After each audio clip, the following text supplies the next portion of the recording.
Danger Bengaluru ವಿಶೇಷ ಕಾರ್ಯಕ್ರಮಕ್ಕೆ ಸ್ವಾಗತ. ನಾನು ಆನಂದ್ ಬುರ್ಲಿ. ನಾನು ರಂಗನಾಥ್ ಭಾರದ್ವಾಜ್. ಸಾಕಷ್ಟು ಸಂಗತಿಗಳನ್ನು ಇವತ್ತು ಮಾತಾಡಬೇಕು. ಯಾಕಂದರೆ ಇದ್ದಕ್ಕಿದ್ದಂಗೆ ರೋಗದ ಪ್ರಮಾಣ ಜಾಸ್ತಿ ಆಗ್ತಾ ಇದೆ. ಅದು ಈ ಮೊದಲನೇ ಅಲೆ ಕಂಪೇರ್ ಮಾಡಿಕೊಂಡ್ರೆ, ಎರಡನೇ ಅಲೆ ಕಂಪೇರ್ ಮಾಡಿಕೊಂಡ್ರೆ, ಈ ಮೂರನೇ ಅಲೆ ಏನಿದೆ ಅದರ ಹರಡುವಿಕೆಯ ಪ್ರಮಾಣ ಬಹಳಷ್ಟು ದೊಡ್ಡದಿದೆ. ಇಂಥ ಸಂದರ್ಭದಲ್ಲಿ ಸರ್ಕಾರ ವ್ಯವಸ್ಥೆ ಯಾವ ಹೆಜ್ಜೆಯನ್ನು ಇಡ್ತಾ ಇದೆ? ಕೊರೋನಾ ರಣಕೇಕೆ ಹಾಕ್ತಾ ಇದೆ.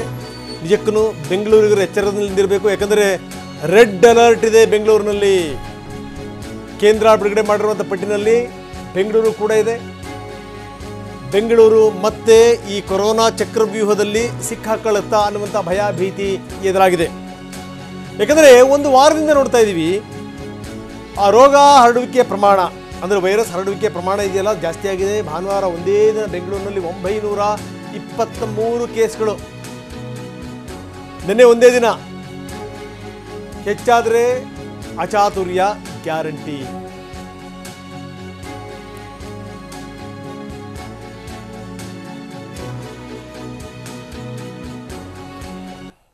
ಮೊದಲನೇ ಅಲೆ ಬಂದಂಥ ಸಂದರ್ಭದಲ್ಲಿ ನಮಗನಿಸಿತ್ತು ಏನೋ ಹೊಸದು ಬಂದಿದೆ, ಇದು ನಮಗೇನು ಅರ್ಥ ಆಗ್ತಿಲ್ಲ ಅಂತ. ಯಾಕಂದರೆ ವಿಜ್ಞಾನಿಗಳು ತಲೆ ಕೆಡಿಸ್ಕೊಂಡಿದ್ರು, ಡಾಕ್ಟರ್ಗಳು ತಲೆ ಕೆಡಿಸ್ಕೊಂಡಿದ್ರು. ಯಾಕಂದರೆ ಡಾಕ್ಟರ್ಗಳಿಗೆ ಅರ್ಥ ಆಗ್ತಿರಲಿಲ್ಲ ಏನು ಎತ್ತ ಅಂತ ಪ್ರಶ್ನೆ ಬೇರೆ. ಆದರೆ ಎರಡನೇ ಅಲೆ ಸಂದರ್ಭದಲ್ಲಿ ಒಂದು ಮಾತು ಕೇಳಿಬಂತು, ಇಲ್ಲ ಈ ಮೊದಲನೇ ಏನು ಯಾವ ರೀತಿ ಹರಡ್ತಾ ಇದೆಯಲ್ಲ ಮೊದಲನೇ ಅಲೆಯಲ್ಲಿ, ಆದರೆ ಎರಡನೇ ಅಲೆಯಲ್ಲಿ ಆ ಹರಡುವಿಕೆ ಪ್ರಮಾಣ ತೀರ ಕಡಿಮೆ ಅಂತ ಅದು ನಿಧಾನಕ್ಕೆ ಎಲ್ಲವನ್ನೂ ಕೂಡ ಆಕ್ರಮಿಸ್ಕೊಳ್ತಾ ಹೋಯಿತು.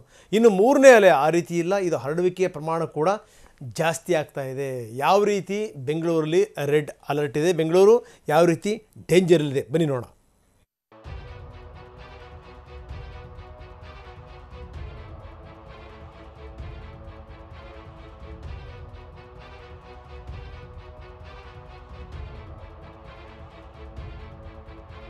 ಕೊರೋನಾ ಅಬ್ಬರಕ್ಕೆ ಬೆಂಗಳೂರು ಅಕ್ಷರಶಃ ತತ್ತರಿಸಿ ಹೋಗಿದೆ.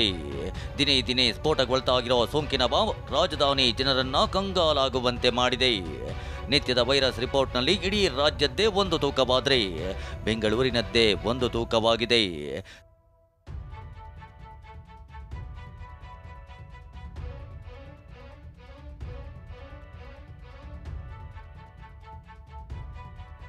ಸೋಂಕಿತರ ನಂಬರ್ನಲ್ಲೂ ಸಾವಿನ ಸಂಖ್ಯೆಯಲ್ಲೂ ಬೆಂಗಳೂರಿನದ್ದೇ ಸಿಂಹ ಪಾಲಾಗಿದೆ. ಒಂದೇ ಮಾತಲ್ಲಿ ಹೇಳಬೇಕು ಅಂದರೆ ಸಿಲಿಕಾನ್ ಸಿಟಿ ಮತ್ತೆ ಸೋಂಕಿನ ಸಿಟಿಯಾಗಿ ಬದಲಾಗ್ತಿದ್ದು ಅಕ್ಷರಶಃ ಡೇಂಜರ್ ಸ್ಥಿತಿಗೆ ತಲುಪಿದೆ.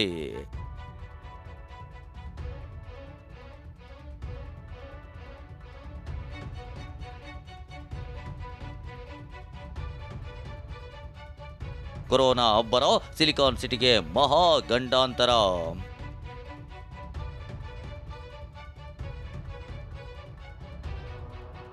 ಹೌದು, ಕಳೆದ ಒಂದು ವಾರದಿಂದ ರಾಜ್ಯದಲ್ಲಿ ಕೊರೋನಾ ಸೋಂಕಿತರ ನಂಬರ್ ಏರ್ತಾನೆ ಇದ್ದವು. ಅದರಲ್ಲಿ ಬೆಂಗಳೂರಿನಲ್ಲೂ ಹೆಚ್ಚು ಕೇಸ್ ಬರ್ತಿವೆ.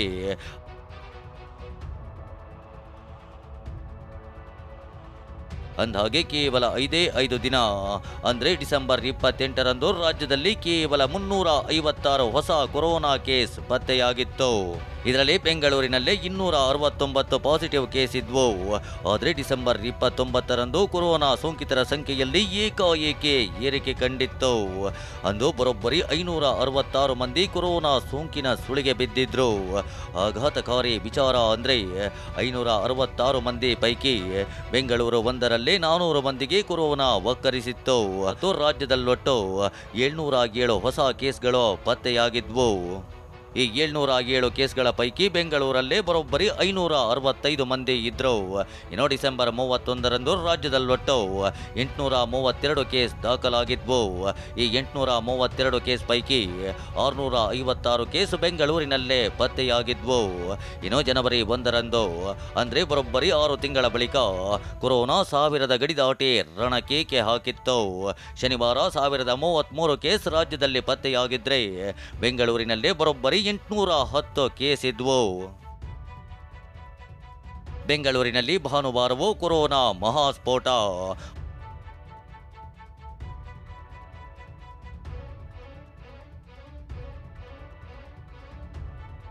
ಹೌದು, ಶನಿವಾರವೇ 1000 ಗಡಿ ದಾಟಿದ್ದ ಹೆಮ್ಮಾರಿ ಭಾನುವಾರವೂ ಮಹಾಸ್ಫೋಟಗೊಂಡಿದೆ.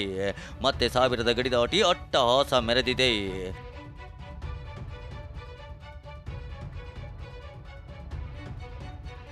ರಾಜ್ಯದಲ್ಲಿ ಭಾನುವಾರ ಒಟ್ಟು 1,187 ಹೊಸ ಕೊರೋನಾ ಕೇಸ್ ಪತ್ತೆಯಾಗಿವೆ. ಈ ಪೈಕಿ ಬರೋಬ್ಬರಿ 923 ಕೇಸ್ ಬೆಂಗಳೂರಿನಲ್ಲೇ ಇವೆ.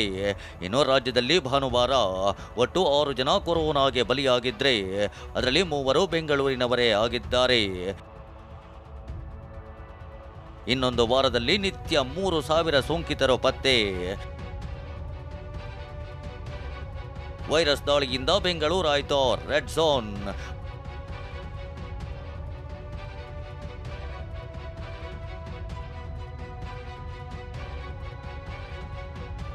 ಹೌದು, ಈಗಾಗಲೇ ಬೆಂಗಳೂರಿನಲ್ಲಿ ಕೊರೋನಾ ಹೆಚ್ಚಾಗ್ತಿದೆ. ಇದರ ಮಧ್ಯೆಯೇ ತಜ್ಞರು ಮತ್ತೊಂದು ಆಘಾತಕಾರಿ ಮಾಹಿತಿಯನ್ನ ಹೊರಹಾಕಿದ್ದಾರೆ. ಇನ್ನೊಂದು ವಾರದಲ್ಲಿ ಅಂದರೆ ಜನವರಿ 9ನೇ ತಾರೀಕಿನ ಹೊತ್ತಿಗೆ ರಾಜ್ಯದಲ್ಲಿ ನಿತ್ಯ 3,000 ಕೇಸ್ ದಾಖಲಾಗಬಹುದು ಅಂತ ಅಂದಾಜಿಸುತ್ತಿದ್ದಾರೆ. ಹೀಗಾಗಿ ಕೇಂದ್ರದ ರಿಪೋರ್ಟ್ ಪ್ರಕಾರ ಬೆಂಗಳೂರು ರೆಡ್ ಝೋನ್ನಲ್ಲಿದೆ ಅಂತ ಸಚಿವ ಅಶೋಕ್ ಹೇಳಿದ್ದಾರೆ. ಮೂರನೇ ಅಲೆ ಬರುವಂಥದ್ದು ಅಂತೂ ನಿಶ್ಚಿತ ಅನ್ನೋ ಒಂದು ವಾತಾವರಣ ಕ್ರಿಯೇಟ್ ಆಗ್ಬಿಟ್ಟಿದೆ. ಅದರಲ್ಲಿ ರೆಡ್ ಝೋನಲ್ಲಿ ಬೆಂಗಳೂರು ಕೂಡ ಇದೆ. ಇವತ್ತು ಕೇಂದ್ರ ಸರ್ಕಾರ ಡಿಕ್ಲೇರ್ ಮಾಡಿರೋ ರೆಡ್ ಝೋನಲ್ಲಿ ಬೆಂಗಳೂರು ಕೂಡ ಇದೆ.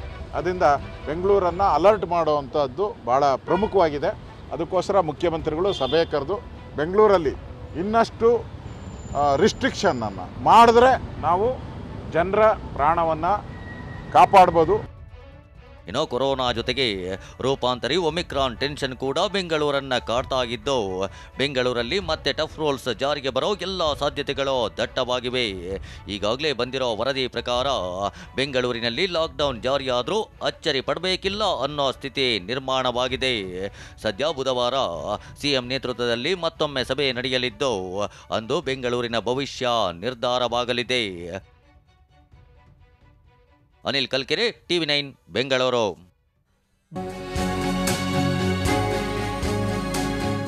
ಇವತ್ತು ಕೂಡ ಕೊರೋನಾ ಸಂಖ್ಯೆ ಅಂದರೆ ಕೇಸ್ಗಳ ಸಂಖ್ಯೆ ಜಾಸ್ತಿ ಆಗುವಂಥ ಸಾಧ್ಯತೆಗಳಿದೆ. ಬೆಂಗಳೂರಲ್ಲಿ ಇವತ್ತು 1000 ದಾಟುತ್ತಾ ಕೊರೋನಾ ಕೇಸ್ಗಳು, ಆ ಸಂಖ್ಯೆ 1000 ದಾಟುವಂಥ ಸಾಧ್ಯತೆಗಳಿದೆ. 1041 ಕೇಸ್ಗಳು ಬರುವಂಥ ಸಾಧ್ಯತೆ ಇದೆ. ನೋಡಿ, ಇದು ಅಪಾಯ. ಬೆಂಗಳೂರಿನಲ್ಲಿ ನಿನ್ನೆ 923 ಜನರಿಗೆ ಕೊರೋನಾ ಪಾಸಿಟಿವಿಟಿ ದರ 2.3ಕ್ಕೆ ಏರಿಕೆಯಾಗಿದೆ. ಇವತ್ತು ಕೂಡ ಅದರ ಸಂಖ್ಯೆ ಜಾಸ್ತಿ ಆಗುವುದು. ಸಿಎಂ ಬಸವರಾಜ ಬೊಮ್ಮಾಯಿ ಮಾತಾಡ್ತಾ ಇದ್ದಾರೆ, ಏನು ಹೇಳ್ತಾರೆ ನೋಡೋಣ. ಮತ್ತು ಅಕ್ಕಪಕ್ಕ ರಾಜ್ಯದಲ್ಲೂ ಕೂಡ ಭಾಳ ವೇಗದಲ್ಲಿ ಅದು ಹರಡ್ತಾ ಇದೆ. ಹೀಗಾಗಿ ಎಕ್ಸ್ಪರ್ಟ್ ಜೊತೆಗೆ ಒಂದು ಚರ್ಚೆ ಅವಶ್ಯಕತೆ ಇದೆ. ಆ ನಿಟ್ಟಿನಲ್ಲಿ ನಾಳೆ ಸಾಯಂಕಾಲ ಎಕ್ಸ್ಪರ್ಟ್ ಜೊತೆಗೆ ಒಂದು ಚರ್ಚೆಯನ್ನು ಮಾಡಿ ಗುರುವಾರ ದಿವಸ ಕ್ಯಾಬಿನೆಟ್ನಲ್ಲಿ ಒಟ್ಟಾರೆ ರಾಜ್ಯದ ಸ್ಥಿತಿಗತಿಗಳ ಬಗ್ಗೆ ಮತ್ತು ತೆಗೆದುಕೊಳ್ಳಬೇಕಾಗಿರುವಂಥ ಕ್ರಮಗಳ ಬಗ್ಗೆ ನಾವು ಎಲ್ಲ ವಿಚಾರವನ್ನು ಕ್ಯಾಬಿನೆಟ್ ಕಲೀಗ್ಸ್ಗೆ ಹೇಳಿ ಅಲ್ಲಿ ಒಂದು ದೀರ್ಘಾವಧಿ ಕ್ರಮಗಳನ್ನು ತೆಗೆದುಕೊಳ್ತೀವಿ. ನಮಗೆ ಈ ಹಿಂದೆ 2 ಅಲೆಗಳನ್ನು ನಿಭಾಯಿಸಿರುವ ಅನುಭವ ಹಿನ್ನೆಲೆಯಲ್ಲಿ ಆದಷ್ಟು ಜನಜೀವನಕ್ಕೆ ಯಾವುದೇ ರೀತಿಯ ತೊಂದರೆ ಆಗದಂತೆ ಕರೋನಾ ನಿಯಂತ್ರಣ ಮಾಡೋದಕ್ಕೆ ಏನೆಲ್ಲ ಕ್ರಮಗಳನ್ನು ತೆಗೆದುಕೋಬೋದು ಅನ್ನುವಂಥ ಒಂದು ಸೂಚನೆಗಳನ್ನು ಕೊಡಿ ಅಂತ ಎಕ್ಸ್ಪರ್ಟ್ಸಿಗಾಗಲೇ ಹೇಳಿದ್ದೆ. ಧನ್ಯವಾದ. ಮತ್ತು ಇವತ್ತು 15ರಿಂದ 18 ಲಸಿಕೆ ಕಾರ್ಯಕ್ರಮವನ್ನು ನಾನು ಪ್ರಾರಂಭ ಮಾಡ್ತಾ ಇದ್ದೇನೆ. ಇಡೀ ರಾಜ್ಯಾದ್ಯಂತ ಮಾಡ್ತಾ ಇದ್ದಾರೆ. ಶಾಲೆಗಳಲ್ಲಿ 15ರಿಂದ 18 ವರ್ಷದ ಮಕ್ಕಳಿಗೆ ಅವರ ಐಡೆಂಟಿಟಿ ಕಾರ್ಡು, ಆಧಾರ್ ಕಾರ್ಡ್ ಆಧಾರದ ಮೇಲೆ ಮಾಡ್ತಾ ಇದ್ದೇವೆ. ಇದನ್ನು ವ್ಯಾಪಕವಾದಂಥ ಅಭಿಯಾನ ಮಾಡ್ತೇವೆ. ಯಾಕಂದರೆ ಯಂಗ್ಸ್ಟರ್ಸ್ಗಳನ್ನು ನಾವು ಸುರಕ್ಷಾ ಚಕ್ರದ ಒಳಗಡೆ ತರಬೇಕಾಗಿದೆ, ಕರೋನಾ ಸುರಕ್ಷಾ ಚಕ್ರದ ಒಳಗಡೆ. ಹೀಗಾಗಿ ವ್ಯಾಕ್ಸಿನೇಷನನ್ನು ವ್ಯಾಪಕವಾಗಿ ಅಭಿಯಾನ ರೂಪದಲ್ಲಿ ಮಾಡಬೇಕು. ಮತ್ತು ಎಲ್ಲರೂ ಕೂಡ ಇದಕ್ಕೆ ಪೇರೆಂಟ್ಸು, ಸ್ಟೂಡೆಂಟ್ಸು, ಶಿಕ್ಷಕರು ಮತ್ತು ಹೆಲ್ತ್ ವರ್ಕರ್ಸು ಎಲ್ಲರೂ ಕೂಡ ಕೋಆರ್ಡಿನೇಷನ್ ಆಗಬೇಕು, ಕೋಆಪ್ರೇಷನ್ ಆಗಬೇಕು ಅಂತ ಹೇಳಿ ನಾನು ಕೇಳ್ಕೊಳ್ತೀನಿ. ಮತ್ತು ಜನತೆಗೆ ಈ ಕೋವಿಡ್ ಬೆಳೀತಿರೋ ಹಿನ್ನೆಲೆಯಲ್ಲಿ 2 ಬಾರಿ ನಮಗೆ ಅನುಭವ ಇದೆ. ಹೀಗಾಗಿ ಸ್ವಯಂ ನಿಯಂತ್ರಣವನ್ನು ಹಾಕ್ಕೋಬೇಕು, ಸ್ವಯಂ ಕೋವಿಡ್ ಆದೇಶಗಳನ್ನು ಪಾಲನೆ ಮಾಡಬೇಕು. ವಿಶೇಷವಾಗಿ ಮಾಸ್ಕ್ ಹಾಕ್ಕೊಳ್ಳುವಂಥದ್ದು, ಅಂತರ ಕಾಯುವಂಥ ಮತ್ತು ಆರೋಗ್ಯದ ಸುರಕ್ಷತೆ ಬಗ್ಗೆ ಗಮನ ಕೊಡುವಂಥ ಕೆಲಸ ಮಹಾಜನತೆ ಮಾಡಬೇಕು ಅಂತೇಳಿ ನಾನು ಈ ಮುಖಾಂತರ ವಿನಂತಿಯನ್ನು ನಾನು ಮಾಡ್ತೀನಿ. ಅಲ್ಲಿ ಅವೆಲ್ಲ ಚರ್ಚೆ ಆಗಬೇಕು.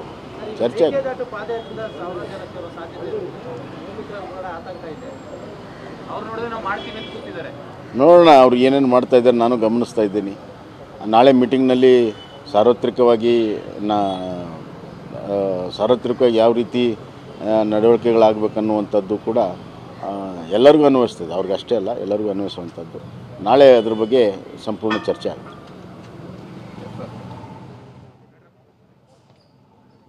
ಮುಖ್ಯಮಂತ್ರಿಗಳು ಹೇಳ್ತಿರುವಂಥ ಮಾತನ್ನು ನೋಡಿದಾಗ ಅನಿಸುತ್ತೆ ಎಲ್ಲೋ ಕಡೆ ಹಿಂಟ್ ಕೊಡ್ತಾ ಇದ್ದಾರೆ ಅವರು, ಮುಂದೆ ಕಠಿಣಾತಿ ಕಠಿಣ ಕ್ರಮಗಳು ಜಾರಿ ಆಗುತ್ತವೆ, ಸ್ವಲ್ಪ ಸಿದ್ಧತೆ ಮಾಡ್ಕೊಳ್ಳಿ ಮಾನಸಿಕವಾಗಿ ಅನ್ನುವಂಥ ಸಂದೇಶ ಇದು. ಅದರ ಜೊತೆಗೆ ಅಲ್ಲಿ ಯಾರೋ ಕೇಳ್ತಾರೆ, ಕಾಂಗ್ರೆಸ್ ಅವರು ಪಾದಯಾತ್ರೆ ಮಾಡ್ತಾ ಇದ್ದಾರೆ, ಮೇಕೆದಾಟು ವಿಚಾರದಲ್ಲಿ ಜಾಸ್ತಿ ಜನ ಸೇರ್ತಾರೆ ಅಂತೇಳಿ ಆ ಸಂದರ್ಭದಲ್ಲೂ ಕೂಡ ಹೇಳ್ತಾರೆ. ಸಾರ್ವತ್ರಿಕವಾಗಿ ನಾವೇನು ಅಂತ ಬಾಯಿಗೆ ಬರುತ್ತೆ, ಬಟ್ ಅದಾದ ನಂತರದಲ್ಲಿ ಚರ್ಚೆ ಮಾಡಿ ನಿರ್ಧರಿಸ್ತೀವಿ ಅಂತೇಳಿ. ಇದನ್ನ ಗಮನಿಸ್ತಾ ಹೋದ್ರೆ ಸಾರ್ವತ್ರಿಕವಾಗಿ ಜನ ಸೇರುವಂತ ಸಭೆ ಸಮಾರಂಭ ಅಥವಾ ಪ್ರತಿಭಟಿಸುವಂತಹ ಸ್ಥಳಗಳನ್ನ ನಿರ್ಬಂಧಿಸುವಂತಹ ಸಾಧ್ಯತೆ ಇದೆ. ನಾಳೆ ಸಂಜೆ ತಜ್ಞರ ಜೊತೆಗೆ ಮುಖ್ಯಮಂತ್ರಿಗಳು ಸಭೆ ನಡೆಸ್ತಾರೆ. ಮುಖ್ಯಮಂತ್ರಿ ಬಸವರಾಜ ಬೊಮ್ಮಾಯಿ ಕೊಟ್ಟಿರುವಂತಹ ಹೇಳಿಕೆ ಇದು.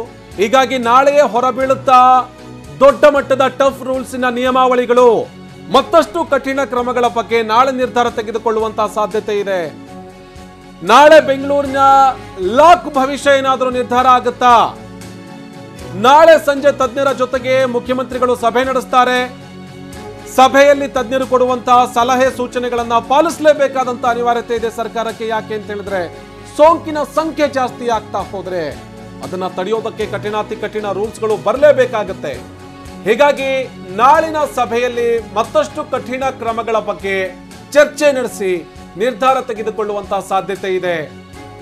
ದೊಡ್ಡ ಮಟ್ಟದ ಜನ ಸೇರುವಂತಹ, ಗುಂಪುಗೂಡುವಂತ ಅಥವಾ ಜನ ಸೇರಿ ಸಂಭ್ರಮಿಸುವಂತಹ ಕೆಲವೊಂದಷ್ಟು ಆಚರಣೆಗಳಿಗೆ, ಸಭೆ ಸಮಾರಂಭಗಳಿಗೆ ನಿರ್ಬಂಧ ಬೀಳುವಂತಹ ಎಲ್ಲ ಸಾಧ್ಯತೆಗಳು ಇದಾವೆ. ಯಾಕೆ ಅಂತ ಹೇಳಿದ್ರೆ ಯೆಲ್ಲೋ, ಆರೆಂಜ್ ಹಾಗೇನೆ ರೆಡ್, ಈ ಮೂರು ಝೋನ್ಗಳನ್ನ ಗಮನಿಸ್ತಾ ಹೋದ್ರೆ ಬೆಂಗಳೂರಿನ ಬಹುತೇಕ ಏರಿಯಾಗಳು ರೆಡ್ ಝೋನ್ ನಲ್ಲಿ ಬರ್ತವೆ, ಆರೆಂಜ್ ಝೋನ್ ನಲ್ಲಿ ಬರ್ತವೆ. ಹೀಗಾಗಿ ಆ ಏರಿಯಾಗಳಿಗೆ ಸಂಬಂಧಪಟ್ಟ ಹಾಗೆ ಏನಾದ್ರೂ ನಿರ್ಬಂಧ ಹಾಕಲಾಗುತ್ತಾ? ಗುರುವಾರ ಕ್ಯಾಬಿನೆಟ್ ನಲ್ಲಿಯೂ ಕೂಡ ಈ ವಿಚಾರ ಪ್ರಸ್ತಾಪಕ್ಕೆ ಬರುತ್ತೆ. ನಾಳೆ ತಜ್ಞರ ಜೊತೆಗೆ ನಡೆಯುವಂತಹ ಚರ್ಚೆನಲ್ಲೂ ಕೂಡ ಈ ವಿಚಾರ ಪ್ರಸ್ತಾಪಿಸಲಾಗುತ್ತೆ. ಇದಾದ ಬಳಿಕ ಬೆಂಗಳೂರಿನ ವಿಚಾರದಲ್ಲಿ ಲಾಕ್ಡೌನ್ ಅಥವಾ ಕಠಿಣಾತಿ ಕಠಿಣ ರೂಲ್ಸ್, ಈ ವಿಚಾರದಲ್ಲೂ ನಿರ್ಧಾರ ಹೊರಬರುವಂತಹ ಸಾಧ್ಯತೆ ಇದೆ.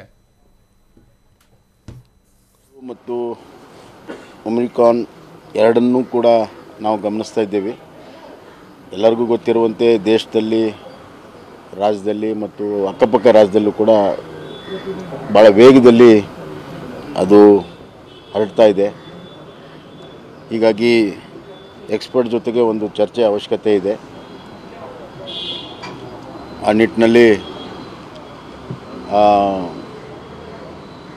ನಾಳೆ ಸಾಯಂಕಾಲ ಎಕ್ಸ್ಪರ್ಟ್ ಜೊತೆಗೆ ಒಂದು ಚರ್ಚೆಯನ್ನು ಮಾಡಿ ಗುರುವಾರ ದಿವಸ ಕ್ಯಾಬಿನೆಟ್ನಲ್ಲಿ ಒಟ್ಟಾರೆ ರಾಜ್ಯದ ಸ್ಥಿತಿಗತಿಗಳ ಬಗ್ಗೆ ಮತ್ತು ತೆಗೆದುಕೊಳ್ಳಬೇಕಾಗಿರುವಂಥ ಕ್ರಮಗಳ ಬಗ್ಗೆ ನಾವು ಎಲ್ಲ ವಿಚಾರವನ್ನು ಕ್ಯಾಬಿನೆಟ್ ಕಲೀಗ್ಸ್ಗೆ ಹೇಳಿ ಅಲ್ಲಿ ಒಂದು ದೀರ್ಘಾವಧಿ ಕ್ರಮಗಳನ್ನು ತೆಗೆದುಕೊಳ್ತೇವೆ. ನಮಗೆ ಈ ಹಿಂದೆ 2 ಅಲೆಗಳನ್ನು ನಿಭಾಯಿಸಿರುವ ಅನುಭವ ಹಿನ್ನೆಲೆಯಲ್ಲಿ ಆದಷ್ಟು ಜನಜೀವನಕ್ಕೆ ಯಾವುದೇ ರೀತಿಯ ಕೋವಿಡ್ ಮತ್ತು ಒಮಿಕ್ರಾನ್ ಮುಖ್ಯಮಂತ್ರಿಗಳ ಮಾತಲ್ಲಿ ತುಂಬ ಸ್ಪಷ್ಟವಾಗಿ ಗೊತ್ತಾಗುತ್ತೆ, ಮುಂದೆ ಅವರು ಕಠಿಣ ಕ್ರಮಗಳನ್ನು ಕೈಗೊಳ್ತಾರೆ. ಯಾವುದೇ ಒಂದು ನಿರ್ಧಾರಕ್ಕೆ ಬರ್ಬೋದು, ಅತಿ ಶೀಘ್ರದಲ್ಲಿ ನಿರ್ಧಾರಕ್ಕೆ ಬರ್ಬೋದು. ಈ ಜನ ಸೇರುವಂಥದ್ದು ಇದೆಯಲ್ಲ, ಜನ ಸೇರುವಂಥದ್ದಾಗಿರ್ಬೋದು, ಪಾದಯಾತ್ರೆಗಳಾಗಿರ್ಬೋದು, ಈ ಉತ್ಸವಗಳು ಜೊತೆಗೆ ಮದುವೆ ಮುಂಜಿಗಳು, ಇವೆಲ್ಲವಕ್ಕೂ ಕೂಡ ಕಡಿವಾಣ ಬೀಳುವಂಥದ್ದು, ಬಹಳ ಬೇಗನೆ ಅದಕ್ಕೆ ಕಡಿವಾಣ ಹಾಕುವಂಥ ಎಲ್ಲ ಸೂಚನೆಗಳನ್ನು ಮುಖ್ಯಮಂತ್ರಿಗಳು ಕೊಡ್ತಾ ಇದ್ದಾರೆ. ಅಂದರೆ ತುಂಬ ಸ್ಪಷ್ಟವಾಗಿ ಕಡಿವಾಣ ಹಾಕಲೇಬೇಕಾದಂಥ ಸ್ಥಿತಿ ಉದ್ಭವ ಆಗಿದೆ. ಏನಾದರೂ ಈ ಪಾಸಿಟಿವಿಟಿ ದರ ಜಾಸ್ತಿ ಆಯಿತು ಅಂತಂದರೆ, 3ವರೆಗೆ ಏನಾದರೂ ಬಂದು 4ಕ್ಕೆ ಬಂತು ಅಂತಂತಂದರೆ ಇನ್ನು ಮತ್ತೆ ನಿಯಂತ್ರಣಕ್ಕೆ ತರುವಂಥದ್ದು ಬಹಳ ಕಷ್ಟ. ಕಳೆದ ಬಾರಿ ಏನೇನಾಗಿದೆ ಅದನ್ನು ಅನುಭವಿಸಿದ್ದೀವಿ. ಆ ರೀತಿ ಸ್ಥಿತಿಗತಿಗಳು ಮತ್ತೆ ಬರಬಾರದು ಅನ್ನೋದಾದರೆ ಈಗಲಿಂದಲೇ ಕಠಿಣ ಕ್ರಮಗಳನ್ನು ಕೈಗೊಳ್ಳಬೇಕು. ಸೊ ಇದು ಭಾಳ ಗಮನಿಸಬೇಕಾದಂಥ ಸಂಗತಿ. ಬನ್ನಿ, ನಮ್ಮ ಜೊತೆಗೆ ಮಾತಾಡೋಕ್ಕೆ ಡಾಕ್ಟರ್ ಚಂದ್ರಶೇಖರ್ ಇದ್ದಾರೆ, ರೋಗ ನಿರೋಧಕ ತಜ್ಞರು. ದಿವ್ಯಾ ಚಂದ್ರಧರ್, ಔಷಧಿ ತಜ್ಞೆ, ನಮ್ಮ ಜೊತೆಗೆ ಜಾಯ್ನ್ ಆಗಿದ್ದಾರೆ. ಡಾಕ್ಟರ್ ವಿಶಾಲ್ ರಾವ್, ಸದಸ್ಯರು, ರಾಜ್ಯ ಜಿನೋಮಿಕ್ ಸರ್ವೆಲಿಂಗ್ಸ್. ಡಾಕ್ಟರ್ ಅಶ್ವಿನಿ ಮಲ್ಲಾಡ್, ಸಾಂಕ್ರಾಮಿಕ ರೋಗ ತಜ್ಞೆ ನಮ್ಮ ಜೊತೆಗಿದ್ದಾರೆ. ನನ್ನ ಚರ್ಚೆ ಶುರು ಮಾಡ್ತಾ ಇದ್ದೀನಿ. ದಿವ್ಯಾ ಚಂದ್ರದವರ ಜೊತೆಗೆ ದಿವ್ಯಾ ಮೇಡಮ್ ಗಮನಿಸ್ತಾ ಇದ್ದೀವಿ, ಮತ್ತೆ ಪಾಸಿಟಿವಿಟಿ ದರ ಜಾಸ್ತಿ ಆಗ್ತಾ ಇದೆ, ಸಂಖ್ಯೆ ಜಾಸ್ತಿ ಆಗ್ತಾ ಇದೆ. ಇದರ ಪರಿಣಾಮ ಏನಾಗ್ಬೋದು ಅಂತ ಇವಾಗಲೇ ಡೇಟಾ ಏನು ಹೇಳುತ್ತೆ ಅಂದರೆ ಕೋವಿಡ್ ಈ ಪರ್ಟಿಕ್ಯುಲರ್ ವೇರಿಯಂಟ್ ಓಮ್ನಿಕಾನ್ ಏನಿದೆಯೋ ಇದು ಸ್ಪ್ರೆಡಬಿಲಿಟಿ 70% ಜಾಸ್ತಿ ಇದೆ ಕಂಪೇರ್ ಟು ಡೆಲ್ಟಾ ಮತ್ತು ಬೇರೆ ವೇರಿಯಂಟ್ಸು. ಆದರೆ ಇನ್ಫೆಕ್ಷನ್ನು ಬೇಗ ಸ್ಪ್ರೆಡ್ ಆಗ್ತಾ ಇದೆ, ಬಟ್ ಸಿವಿಯರಿಟಿ ಕಡಿಮೆ ಇದೆ compare to previous variants. Severity ತುಂಬಾ ಕಡಿಮೆ ಇದೆ. ಬಟ್ ಇದರಿಂದ ಏನು ಹೇಳೋಕ್ಕೆ ಇಷ್ಟಪಡ್ತೀನಿ ಅಂದರೆ, ಯಾರು ಇಮ್ಯುನೋ ಕಾಂಪ್ರಮೈಸ್ ಇರ್ತಾರೋ, ಎಲ್ಡರ್ಲಿ ಪಾಪ್ಯುಲೇಷನ್ ಇರ್ತಾರೋ, ಮಕ್ಕಳು ಇರ್ತಾರೋ, ಯಾರ್ಯಾರು ವ್ಯಾಕ್ಸಿನೇಷನ್ ತೊಗೊಂಡಿಲ್ವೋ ಇವ್ರ ಮೇಲೆ ಫಸ್ಟು ಎಫೆಕ್ಟ್ ಆಗುವಂಥದ್ದು ಜಾಸ್ತಿ.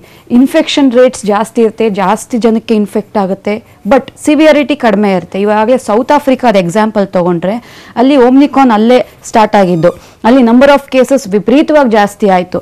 ಬಟ್ ಹಾಸ್ಪಿಟಲೈಸೇಷನ್ ನೋಡಿದ್ರೆ ಇಟ್ ಈಸ್ ವೆರಿ ಲೆಸ್. ಇವಾಗ ಡೆಲ್ಟಾ ಒಂದು 25% ಹಾಸ್ಪಿಟಲೈಸೇಷನ್ ಕೊಟ್ಟರೆ ಓಮ್ನಿಕಾನ್ 4% ಹಾಸ್ಪಿಟಲೈಸೇಷನ್. ಆಮೇಲೆ ಹಾಸ್ಪಿಟಲೈಸೇಷನ್ ಆದಮೇಲೆ ಕೂಡ ವೆಂಟಿಲೇಟರ್ಸು, ಆಕ್ಸಿಜನ್ ಸಪೋರ್ಟು ಇದನ್ನೆಲ್ಲ ಕಡಿಮೆ ಇದೆ ಈ ಪರ್ಟಿಕ್ಯುಲರ್ ವೇರಿಯಂಟಲ್ಲಿ. ಅದರ ಅರ್ಥ ನಮಗೆ ಏನೂ ಆಗೋದಿಲ್ಲ ಅಂತ ಅನಾವಶ್ಯಕವಾಗಿ. ಈ ಕಳೆದ ಬಾರಿ ನಾವು ಚರ್ಚೆ ಮಾಡ್ತಾ ಹೇಳ್ತಾ ಇದ್ವಿ, ಈ ವೇರಿಯಂಟ್ ಏನೇ ತುಂಬ ಎಫೆಕ್ಟ್ ಅಲ್ಲ ಅಥವಾ ತುಂಬ ಮಾರಕವಾದಂಥ ಪರಿಣಾಮಗಳು ಬೀರಲ್ಲ ಅಂದರೂ ಕೂಡ ಈ ದೈಹಿಕವಾಗಿ ಯಾರು ತುಂಬ ದುರ್ಬಲರಿರ್ತಾರೆ, ಮೊದಲೇ ಅವರಿಗೆ ಸಮಸ್ಯೆಗಳಿರ್ತದೆ. ಕಿಡ್ನಿ ಸಮಸ್ಯೆ ಇರುತ್ತೆ, ಲಿವರ್ ಸಮಸ್ಯೆ ಇರುತ್ತೆ, ಲಂಗ್ ಸಮಸ್ಯೆ ಇರುತ್ತೆ, ಹಾರ್ಟ್ ಸಮಸ್ಯೆ ಇರುತ್ತೆ, ಯಾವ್ಯಾವ ದೊಡ್ಡ ದೊಡ್ಡ ಆಪರೇಷನ್ಗಳಿಗೆ ಗುರಿ ಒಳಗಾಗಿರ್ತಾರೆ ಅವರು. ಸೊ ಇಂಥ ಸಂದರ್ಭದಲ್ಲಿ ಇಷ್ಟು ಸಣ್ಣ ಎಫೆಕ್ಟ್ಗಳು ಕೂಡ ಸಾಕು ಅವ್ರನ್ನ ಅಲಗಡಿಸಕ್ಕೆ ಅಂತ. ಕರೆಕ್ಟ್. ಆದ್ರಿಂದ ನಾವು ಇಲ್ಲಿ ನಮ್ಮ ದೇಶದಲ್ಲಿ ಏನಾಗ್ತಿದೆ ಅಂದರೆ, ಅನಾವಶ್ಯಕವಾಗಿ ಈ ರಾಜಕೀಯ ಸಭೆ ಸಮಾರಂಭಗಳು, ಮದುವೆಗಳಲ್ಲಿ ತುಂಬ ಜನಗಳು ಸೇರೋದು, ಎಂಟರ್ಟೈನ್ಮೆಂಟು. ಈ ಓಮ್ನಿಕಾನ್ ಏನೋ basically air Born closed places ಅಲ್ಲಿ ನಡೆಯುವಂಥ ಆಕ್ಟಿವಿಟೀಸ್, ಯಾವುದೋ ಸಿನಿಮಾ ನೋಡೋದಾಗ್ಲಿ, ಯಾವುದೋ ಒಂದು ರಾಜಕೀಯ ಸಭೆ ಸಮಾರಂಭಗಳು ನಡೆಸೋದಾಗ್ಲಿ, ತುಂಬ ಜನ ಸೇರೋದಾಗ್ಲಿ, ಇಂಥದ್ದನ್ನು ಅವಾಯ್ಡ್ ಮಾಡಿ. ಡಾಕ್ಟರ್ ಸೌಮ್ಯ ಸ್ವಾಮಿನಾಥನ್ ಒಂದು ಮಾತು ಹೇಳ್ತಾರೆ, ನಮ್ಗೆ ಸೈಂಟಿಫಿಕ್ ಅಪ್ರೋಚ್ ಮಾಡ್ತಿಲ್ಲ ಲಾಕ್ಡೌನಲ್ಲಿ ಕೂಡ ಅಂತ. Schools are the last place to close and first place to open. ಮಕ್ಕಳು 2 ವರ್ಷದಿಂದ ಸ್ಕೂಲ್ಗೆ ಹೋಗಿಲ್ಲ. ನಾವು ಅನಾವಶ್ಯಕವಾಗಿ ಓಡಾಡಿ ಟ್ರಾನ್ಸ್ಮಿಷನ್ ರೇಟ್ ಜಾಸ್ತಿ ಮಾಡ್ತಾ ಇದೀವಿ ಹೊರತು ಎಂಟರ್ಟೈನ್ಮೆಂಟ್ಗೆ ಮತ್ತೆ ಅದು ಇದಕ್ಕೆ ಎಲ್ಲ ಆಗ್ತಿಲ್ಲ. ಇಲ್ಲಿ ಜ್ಞಾನ ಎಲ್ಲಿ ಸಿಗ್ತಿದ್ಯೋ, 2 ವರ್ಷ ಮಕ್ಳಿಗೆ ಎಜುಕೇಶನ್ಗೆ ಎಷ್ಟು ಇಂಪ್ಯಾಕ್ಟ್ ಆಗಿದೆ, ಆನ್ಲೈನ್ ಇಂದ ಏನ್ ಪಡ್ಕೊಳಕ್ ಸಾಧ್ಯ? ಒಂದು ಮಾತು ಹೇಳ್ತೀನಿ, ಅದು ತಂದೆ ತಾಯಿಗಳಿಗೆ ಗೊತ್ತಿರುತ್ತೆ, ಶಿಕ್ಷಕರಿಗೆ ಗೊತ್ತಿರುತ್ತೆ, ಸಂಬಂಧಪಟ್ಟಂತವ್ರಿಗೆ ಗೊತ್ತಿರುತ್ತೆ. ನಿಜವಾಗ್ಲೂ ಮಕ್ಕಳು ಓದಿನ ವಿಚಾರದಿಂದ ಈ ಕಡೆ ಬಂದ್ಬಿಟ್ಟಿವೆ ಆಲ್ರೆಡಿ. ಅವುಗಳನ್ನ ಮತ್ತೆ ಹೆಂಗ್ ಗೊತ್ತಾ, ಅವಕ್ಕೆ ಓದೋದು ಹೋಗ್ಬಿಟ್ಟಿದೆ ಟಚ್ಚು, ಬರೆಯೋದು ಹೋಗಿದೆ ಟಚ್ಚು, ತಿಳ್ಕೊಳ್ಳೋ ಟಚ್ ಹೋಗಿದೆ. ನಿಜವಾಗ್ಲೂ ಅವುಗಳನ್ನ ಮತ್ತೆ ಹಳಿಗೆ ತರದೇ ದೊಡ್ಡ ಸಂಗತಿ. ಹೌದು, ಬೇರೆ ಮಕ್ಳ ಜೊತೆ ಇಂಟರಾಕ್ಷನ್ ಇಲ್ಲ, ಫಿಸಿಕಲ್ ಆಕ್ಟಿವಿಟಿ ಇಲ್ಲ, ಏನೂ ಇಲ್ಲ. ಮಕ್ಳಿಗೂ ಈ ಪರ್ಟಿಕ್ಯುಲರ್ ಕೋವಿಡ್ ಏರಾದಲ್ಲಿ ಯಾರ್ಯಾರು ಸ್ಕೂಲ್ ಕಳ್ಕೊಂಡಿರೋ ಮಕ್ಕಳು ಅವರು ತುಂಬವಾಗಿ ಹಿಂದುಳಿದಿದ್ದಾರೆ ಸ್ವಲ್ಪ ಕಂಪೇರ್ ಟು ಅದರ್ ಬೇರೆ ಮಕ್ಕಳಿಗೆ ಅಂತ ಹೇಳಕ್ ಇಷ್ಟಪಡ್ತೀನಿ. ಇಲ್ಲ ಬದಲು ಯಾವ್ದು ಅನಾವಶ್ಯಕವಾಗಿದೆಯೋ ಅಲ್ಲಿ ಕಡಿವಾಣ ಹಾಕಿ ನಮ್ಮ ಹೆಲ್ತ್ ಕೇರ್ ಸಿಸ್ಟಮ್ ನ ಸ್ಟೆಬಿಲೈಸ್ ಮಾಡ್ಕೊಳ್ಳಿ, ವ್ಯಾಕ್ಸಿನೇಷನ್ ಡ್ರೈವ್ ನ ಸ್ಟ್ರಾಂಗ್ ಮಾಡ್ಕೊಳ್ಳಿ, 3rd ಬೂಸ್ಟರ್ ಡೋಸ್ ಬಗ್ಗೆ ಯೋಚನೆ ಮಾಡಿ. ಸೊ ಇದ್ರ ಬಗ್ಗೆ ಇಂಪಾರ್ಟೆನ್ಸ್ ಕೊಡಿ ಅಂತ ಹೇಳಕ್ಕೆ ಇಷ್ಟಪಡ್ತೀನಿ. ಡಾಕ್ಟರ್ ವಿಶಾಲ್ ರಾವ್ ಇದ್ದಾರೆ. ಡಾಕ್ಟರ್ ವಿಶಾಲ್ ರಾವ್, ಗಮನಿಸ್ತಾ ಇದೀವಿ ನಾವು ಈ ಕೇಸ್ಗಳ ಸಂಖ್ಯೆ ಜಾಸ್ತಿ ಆಗ್ತಾ ಇದೆ. ಬಹುಶಃ ಇದೇ ರೀತಿ ಮುಂದುವರೆದರೆ ಈ ಮತ್ತೆ ನಮ್ಮ ಈ ಹಳೆಯ ದಿನಗಳಿದಾವಲ್ಲ ಅದು ಮರುಕಳಿಸುವಂಥ ಎಲ್ಲ ಅಪಾಯಗಳು, ಎಲ್ಲ ಸಾಧ್ಯತೆಗಳು ಬಹಳ ನಿಚ್ಚಳವಾಗಿ ಕಾಣ್ತಾ ಇದೆ. ಸರ್ ಏನಂತೀರಿ? ನಮಸ್ಕಾರ. ನಮಸ್ಕಾರ ಸರ್, ಹೇಳಿ ಸರ್. ಸರ್, ಮುಖ್ಯವಾಗಿ ಈಗ ನಾವು ಲಾಸ್ಟ್ 3 ಅಲೆಗಳಲ್ಲಿ ನಾವು ಕಲ್ತ್ಕೊಂಡ ವಿಷಯಗಳೇನ್ ಹೇಳಿದ್ರೆ, 2019 ಅಲ್ಲಿ ನಮಗೆ ಡಿಸೆಂಬರ್ 2019 ಅಲ್ಲಿ D614G ತಳಿ ಕಂಡಿತ್ತು ವುಹಾನ್ ಅಲ್ಲಿ. ಡಿಸೆಂಬರ್ 2020 ಅಲ್ಲಿ ನಮಗೆ ಡೆಲ್ಟಾ ತಳಿ ಕಂಡಿತ್ತು. ಡಿಸೆಂಬರ್ 2021 ರಲ್ಲಿ ನಮಗೆ ಓಮಿಕ್ರಾನ್ ತಳಿ ಕಂಡಿದೆ. ಪ್ರತಿ ವರ್ಷ ಈ ತಳಿ ತನ್ನ ಸಾಮರ್ಥ್ಯವನ್ನು ಸ್ಟ್ರಾಂಗ್ ಮಾಡಕ್ ಪ್ರಯತ್ನ ಮಾಡ್ತಾ ಉಂಟು, ಟ್ರಾನ್ಸ್ಮಿಷನ್, ವಿರುಲೆನ್ಸ್ ಮತ್ತೆ ವ್ಯಾಕ್ಸಿನ್ ಎಸ್ಕೇಪ್ ಅಲ್ಲಿ. ಈ ನಿಟ್ಟಲ್ಲಿ ಈಗ ನಾವು ಡಿಸೆಂಬರ್ 2020 ಡೆಲ್ಟಾ ಪತ್ತೆ ಹಚ್ಚಿದ ನಂತರ ಮಾರ್ಚ್ ರಲ್ಲಿ ಕರ್ನಾಟಕದ ಪಾಸಿಟಿವಿಟಿ ರೇಟ್ ನೋಡಿದ್ರೆ ಅದು 0.5% ಇತ್ತು. ಮಾರ್ಚ್ ಎಂಡ್ ರಲ್ಲಿ 5% ಇತ್ತು. ಏಪ್ರಿಲ್ ಎಂಡ್ ರಂದು 25% ಆಯ್ತು. Nearly almost 50,000 cases per day ಬಂತು. ಇವತ್ತಿಗೆ ನಮಗಿರುವ ಮಾಹಿತಿಯ ಪ್ರಕಾರ, ಮೇಡಮ್ ಹೇಳಿದಾಗಲೇ ಮೊದಲು ಕೂಡ, ಈ ಒಮಿಕ್ರಾನ್ ತಳಿಯ ಸಾಮರ್ಥ್ಯ ಡೆಲ್ಟಾದಿಂದ ಡಬಲ್ ಫಾಸ್ಟ್ ಹರಡುವಂತದ್ದು ಉಂಟು. ಸೊ ಆ ನಿಟ್ಟಲ್ಲಿ ಡಾಕ್ಟರ್ ಟೆಡ್ರೋಸ್ ಅವರು, ಯಾರು WHO ಮುಖ್ಯಸ್ಥರಿದ್ದಾರೆ, ಅವರು ಹೇಳಿದ್ದಾರೆ ದಟ್ ಬರುವ ದಿನಗಳಲ್ಲಿ ನಮ್ಮ ಆಸ್ಪತ್ರೆಗಳನ್ನು ಓವರ್ವೆಲ್ ಮಾಡುವಂತ ಕೆಪಾಸಿಟಿ ಒಮೈಕ್ರಾನಿಕ್ ಉಂಟು. ಅದರೊಟ್ಟಿಗೆ ಡೆಲ್ಟಾದಲ್ಲಿ ಅದ 118 ಉಪತಳಿಗಳು ಬಂದಿದೆ. ಆ ನಿಟ್ಟಲ್ಲಿ ನಾವು ಬರುವ ದಿನಗಳಲ್ಲಿ ನಮ್ಮ ಅಕಾಲಿಕವಾಗಿ ವಿಜಯ ಘೋಷಣೆಗಳನ್ನು ಮಾಡುವುದು ಬೇಡ. ಇವತ್ತಿಗೂ ನಮ್ಮ ದೇಶದಲ್ಲಿ 26% ಅಂದ್ರೆ 19 ಕೋಟಿ ಜನ ಮಕ್ಕಳು 14 ವರ್ಷದಿಂದ ಕೆಳಗಿನ ವಯಸ್ಸಿನಲ್ಲಿ ಇದ್ದಾರೆ. ಸೊ ಬರುವ ದಿನಗಳಲ್ಲಿ ಜಾಗ್ರತೆ ವಹಿಸುವುದು ತುಂಬಾ ಮುಖ್ಯ. ಅದಲ್ಲದೆ 2 ದಿನಗಳ ಮೊದಲು ಹಾಂಗ್ಕಾಂಗ್ ಇಂದ ಬರುವಂತಹ ಡೇಟಾದಲ್ಲಿ ಬಾರಿ ಮುಖ್ಯವಾಗಿ ಒಂದು ವಿಷಯ ಹೇಳಿದ್ದಾರೆ. ಡೆಲ್ಟಾದ ಮತ್ತೆ ಒಮಿಕ್ರಾನ್ ಕಂಪ್ಯಾರಿಸನ್ ಅಲ್ಲಿ ಡೆಲ್ಟಾದಲ್ಲಿ 70% ಫಾಸ್ಟರ್ ಮಲ್ಟಿಪ್ಲಿಕೇಶನ್ ರೇಟ್ ಇತ್ತು. ಬಟ್ ಅದು ಶ್ವಾಸಕೋಶದ ಮೇಲೆ ಬ್ರಾಂಕಸ್ ನಲ್ಲಿ ನಮ್ಮ ಟ್ರೇಕಿಯಾ ಬ್ರಾಂಕಸ್ ಗಳಲ್ಲಿ, ಬಟ್ ಲಂಗ್ ಅಲ್ಲಿ ಅದರ ಮಲ್ಟಿಪ್ಲಿಕೇಶನ್ ರೇಟ್ ಕಡಿಮೆ ಇತ್ತು. ಆ ಕಾರಣದಿಂದಾಗಿ ತೀವ್ರತೆಗಳು ಕಡಿಮೆ ಇದ್ದೇ ಹೇಳಿರುವಂತ ಒಳ್ಳೆ ವಿಷಯ ಬಂದಿದೆ ಮಾಹಿತಿಗಳು. ಈ ಕಾರಣದಿಂದಾಗಿ ಸಿವಿಯಾರಿಟಿ ಕಡಿಮೆ ಇರುತ್ತೆ, ಬಟ್ ನಾವು ಜಾಗ್ರತೆ ಕಡಿಮೆ ಮಾಡಕ್ ಹೋಗ್ಬಾರ್ದು. ನಿಜ ನಿಜ ನಿಜ. ನೀವು ಹಾಗೆ ಸಂಪರ್ಕದಲ್ಲಿ ಡಾಕ್ಟರ್ ವಿಶಾಲ್ ರಾವ್ ಮತ್ತಷ್ಟು ನಮ್ಮ ಜೊತೆಗೆ ಚರ್ಚೆ ಮಾಡ್ತೀವಿ. ಜೊತೆಗೆ ಈಗ ಈ ಬೇರೆ ಬೇರೆ ವೇರಿಯಂಟ್ಗಳು ಒಂದಕ್ಕೊಂದು ಸೇರ್ಕೊಂಡು ಅದು ಬೇರೆ ವಿಧದಲ್ಲಿ ಬೇರೆ ರೂಪದಲ್ಲಿ ಬರ್ತಾ ಇವೆ. ಸೊ ಅದನ್ನು ಕೂಡ ಗಮನಿಸಬೇಕು. ಬನ್ನಿ ಡಾಕ್ಟರ್ ಅಶ್ವಿನಿ ಮಲ್ನಾಡ್ ನಮ್ಮ ಜೊತೆಗೆ ಈಗ ಸಂಪರ್ಕದಲ್ಲಿದ್ದಾರೆ, ಸಾಂಕ್ರಾಮಿಕ ರೋಗ ತಜ್ಞೆ. ಡಾಕ್ಟರ್ಜಿ ಗಮನಿಸ್ತಾ ಇದ್ದೀರಿ ತಾವು, ನೀವು ಅಮೆರಿಕದಲ್ಲಿದ್ದೀರಿ, ಇಂಡಿಯಾದಲ್ಲೂ ಕೂಡ ಇದರ ಪರಿಣಾಮ ಜಾಸ್ತಿ ಆಗ್ತಾ ಇದೆ. ನಿಧಾನಕ್ಕೆ ಈ ಸಂಖ್ಯೆ ಜಾಸ್ತಿ ಆಗುತ್ತೆ ಅಂತ ಇತ್ತು, ಆದರೆ ಯಾಕೋ ಈ ಜಂಪ್ ತಗೊಳ್ತಿರೋ ರೀತಿ ನೋಡಿದ್ರೆ ವೇಗವಾಗಿ ಹಬ್ಬುವಂಥ ಎಲ್ಲ ಸಾಧ್ಯತೆಗಳು ಕೂಡ ಭಾಳ ಕ್ಲಿಯರಾಗಿ ಕಾಣ್ತಾ ಇದೆ ಮೇಡಮ್. ಸೊ ಈ ಸಂದರ್ಭದಲ್ಲಿ ಒಂದು ವ್ಯವಸ್ಥೆ ಯಾವ ಹೆಜ್ಜೆ ನೀಡಬೇಕು ಅಂತ ಬಯಸ್ತೀರಿ ತಾವು, ಏನು ಮಾಡಬೇಕು ತಕ್ಷಣಕ್ಕೆ ಅಂತ?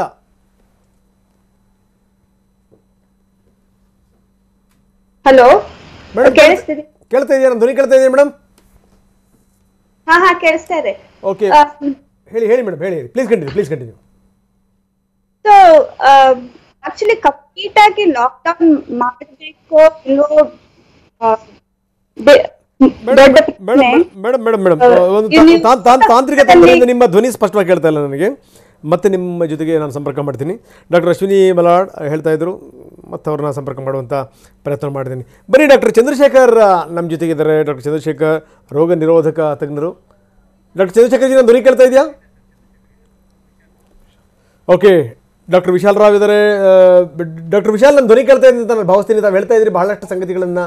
ಈಗ ತಕ್ಷಣಕ್ಕೆ ಯಾವ ಹೆಜ್ಜೆ ನೀಡಬೇಕು ಅಂತ ಬಯಸ್ತೀರಿ ತಾವು? ಏನು ಮಾಡಬೇಕು ಒಂದು ವ್ಯವಸ್ಥೆ ಅಂತ? ಈ ಒಂದು ವೈರಾನ್ವಿತದ ಸ್ವಭಾವ ಇದು ನಮ್ಮ ಆರ್ಥಿಕ ಚಟುವಟಿಕೆಗಳಲ್ಲಿ ಮತ್ತೆ ನಮ್ಮ ಸಾಮಾಜಿಕ ಚಟುವಟಿಕೆಗಳಲ್ಲಿ ಹರಡುವಂತ ಇದರ ಸ್ವಭಾವ. It's a socio economic virus.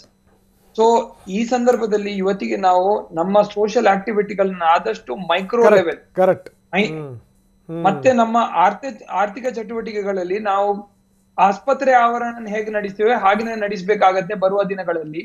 ಯಾಕಂತ ಹೇಳಿದ್ರೆ ನೀವು ಮೊದಲು ಹೇಳಿದಂಗೆ ಈ ಪಾಸಿಟಿವಿಟಿ ರೇಟ್ 5% ರೀಚ್ ಆದ್ರೆ, ನಾವು ಡೆಲ್ಟಾದಲ್ಲಿ ಹೇಗೆ 2 ತಿಂಗಳ ಒಳಗಡೆ 25% ರೀಚ್ ಆದೆವು, ಹಾಗೇನೆ ಇದರಲ್ಲಿ ನಾವು 1 ತಿಂಗಳ ಒಳಗೆ ರೀಚ್ ಆಗ್ತೇವೆ. ಅಂದ್ರೆ ಎಂಡ್ ಜನವರಿ ಒಳಗಡೆ ನಾವು 25-30% ಪಾಸಿಟಿವಿಟಿ ರೇಟ್ ಇಟ್ಕೊಂಡ್ರೆ ನ್ಯಾಚುರಲಿ ನಮ್ಮ ಹೆಲ್ತ್ ಕೇರ್ ಸಿಸ್ಟಮ್ಗಳು ಓವರ್ಲೋಡ್ ಆಗುವಂತ ಸಂಭಾವನೆಗಳು ತುಂಬಾ ಜಾಸ್ತಿ ಇರುತ್ತೆ. ಡಾಕ್ಟರ್ ವಿಶಾಲ್ ರವರೇ, ಇಲ್ಲಿ ಒಂದು ವಿಚಾರ ಇತ್ತು. ಏನು ಅಂತ ಹೇಳಿದ್ರೆ, ಈಗ ಇದು ಸೋಂಕಿನ ಪ್ರಮಾಣ ಜಾಸ್ತಿ ಇರುತ್ತೆ, ಹರಡುವಿಕೆಯ ಪ್ರಮಾಣ ಜಾಸ್ತಿ ಇರುತ್ತೆ, ಆದರೆ ಇದರ ಸಿವಿಯಾರಿಟಿ ಜಾಸ್ತಿ ಇರಲ್ಲ, ಅಥವಾ ಹಾಸ್ಪಿಟಲ್ ಹೋಗುವಂಥವರ ಸಂಖ್ಯೆ ತೀರಾ ಕಮ್ಮಿ ಇರುತ್ತೆ ಎನ್ನುವಂಥ ಮಾತಿದೆ.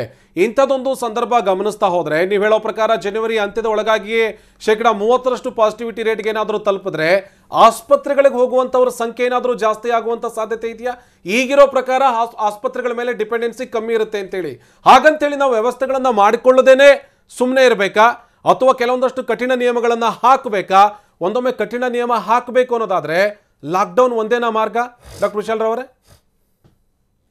ಸೊ ಸರ್, ನಾನು ಮೊದಲು ಹೇಳಿದಂಗೆ ಇವತ್ತಿಗೆ ಬರುವ ರಿಸರ್ಚ್ ಗಳಲ್ಲಿ ಸೌತ್ ಆಫ್ರಿಕಾದಿಂದ ನಾವು ಕಲ್ತ್ಕೊಂಡ ವಿಷಯಗಳೇನು, ಸೌತ್ ಆಫ್ರಿಕಾದಲ್ಲಿ ನಾವು ಕಲ್ಕೊಂಡದ್ದು ಒಮೈಕ್ರಾನ್ ಇದು ಸ್ಪ್ರೆಡ್ ಅಲ್ಲಿ ಸಿವಿಯಾರಿಟಿ ಕಡಿಮೆ ಉಂಟು, ಅದಂತೂ ಡೆಫಿನೆಟ್ಲಿ ಉಂಟು.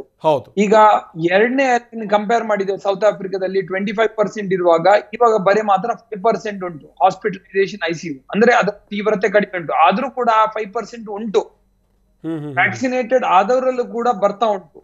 ಈ ನಿಟ್ಟಲ್ಲಿ ಬ್ರೇಕ್ ಥ್ರೂ ಇನ್ಫೆಕ್ಷನ್ಗಳು ಕಾಮನ್ ಇರುವಾಗ ಲಸಿಕೆ ಮತ್ತೆ ತಳಿಯ ಮಧ್ಯದಲ್ಲಿ ಇರುವಂತಹ ಈ ಹೋರಾಟದಲ್ಲಿ ಲಸಿಕೆ ಗೆಲ್ಲತ್ತೆ. ಅಂದ್ರೆ ತೀವ್ರತೆ ಕಡಿಮೆ ಇರುತ್ತೆ, ಹಾಸ್ಪಿಟಲೈಸೇಷನ್ ಕಡಿಮೆ ಇರುತ್ತೆ. ಬಟ್ ಅದರ ಅರ್ಥ ಏನು, ಹಾಸ್ಪಿಟಲೈಸೇಷನ್ ಇರುವುದೇ ಇಲ್ಲ ಹೇಳಿರುವಂತ ತಪ್ಪು ನಂಬಿಕೆ ಇರ್ಕೊಳ್ಬಾರ್ದು. ಓಕೆ ಹಾಸ್ಪಿಟಲೈಸೇಷನ್ಗಳು ಇರುತ್ತೆ, ICU ಅಡ್ಮಿಷನ್ಗಳು ಕೂಡ ಆಗತ್ತೆ, ಬಟ್ ತುಂಬಾ ಕಡಿಮೆ ಮಾತ್ರದಲ್ಲಿ ನಂಬರ್ಗಳಲ್ಲಿ ಆಗತ್ತೆ ಅದು.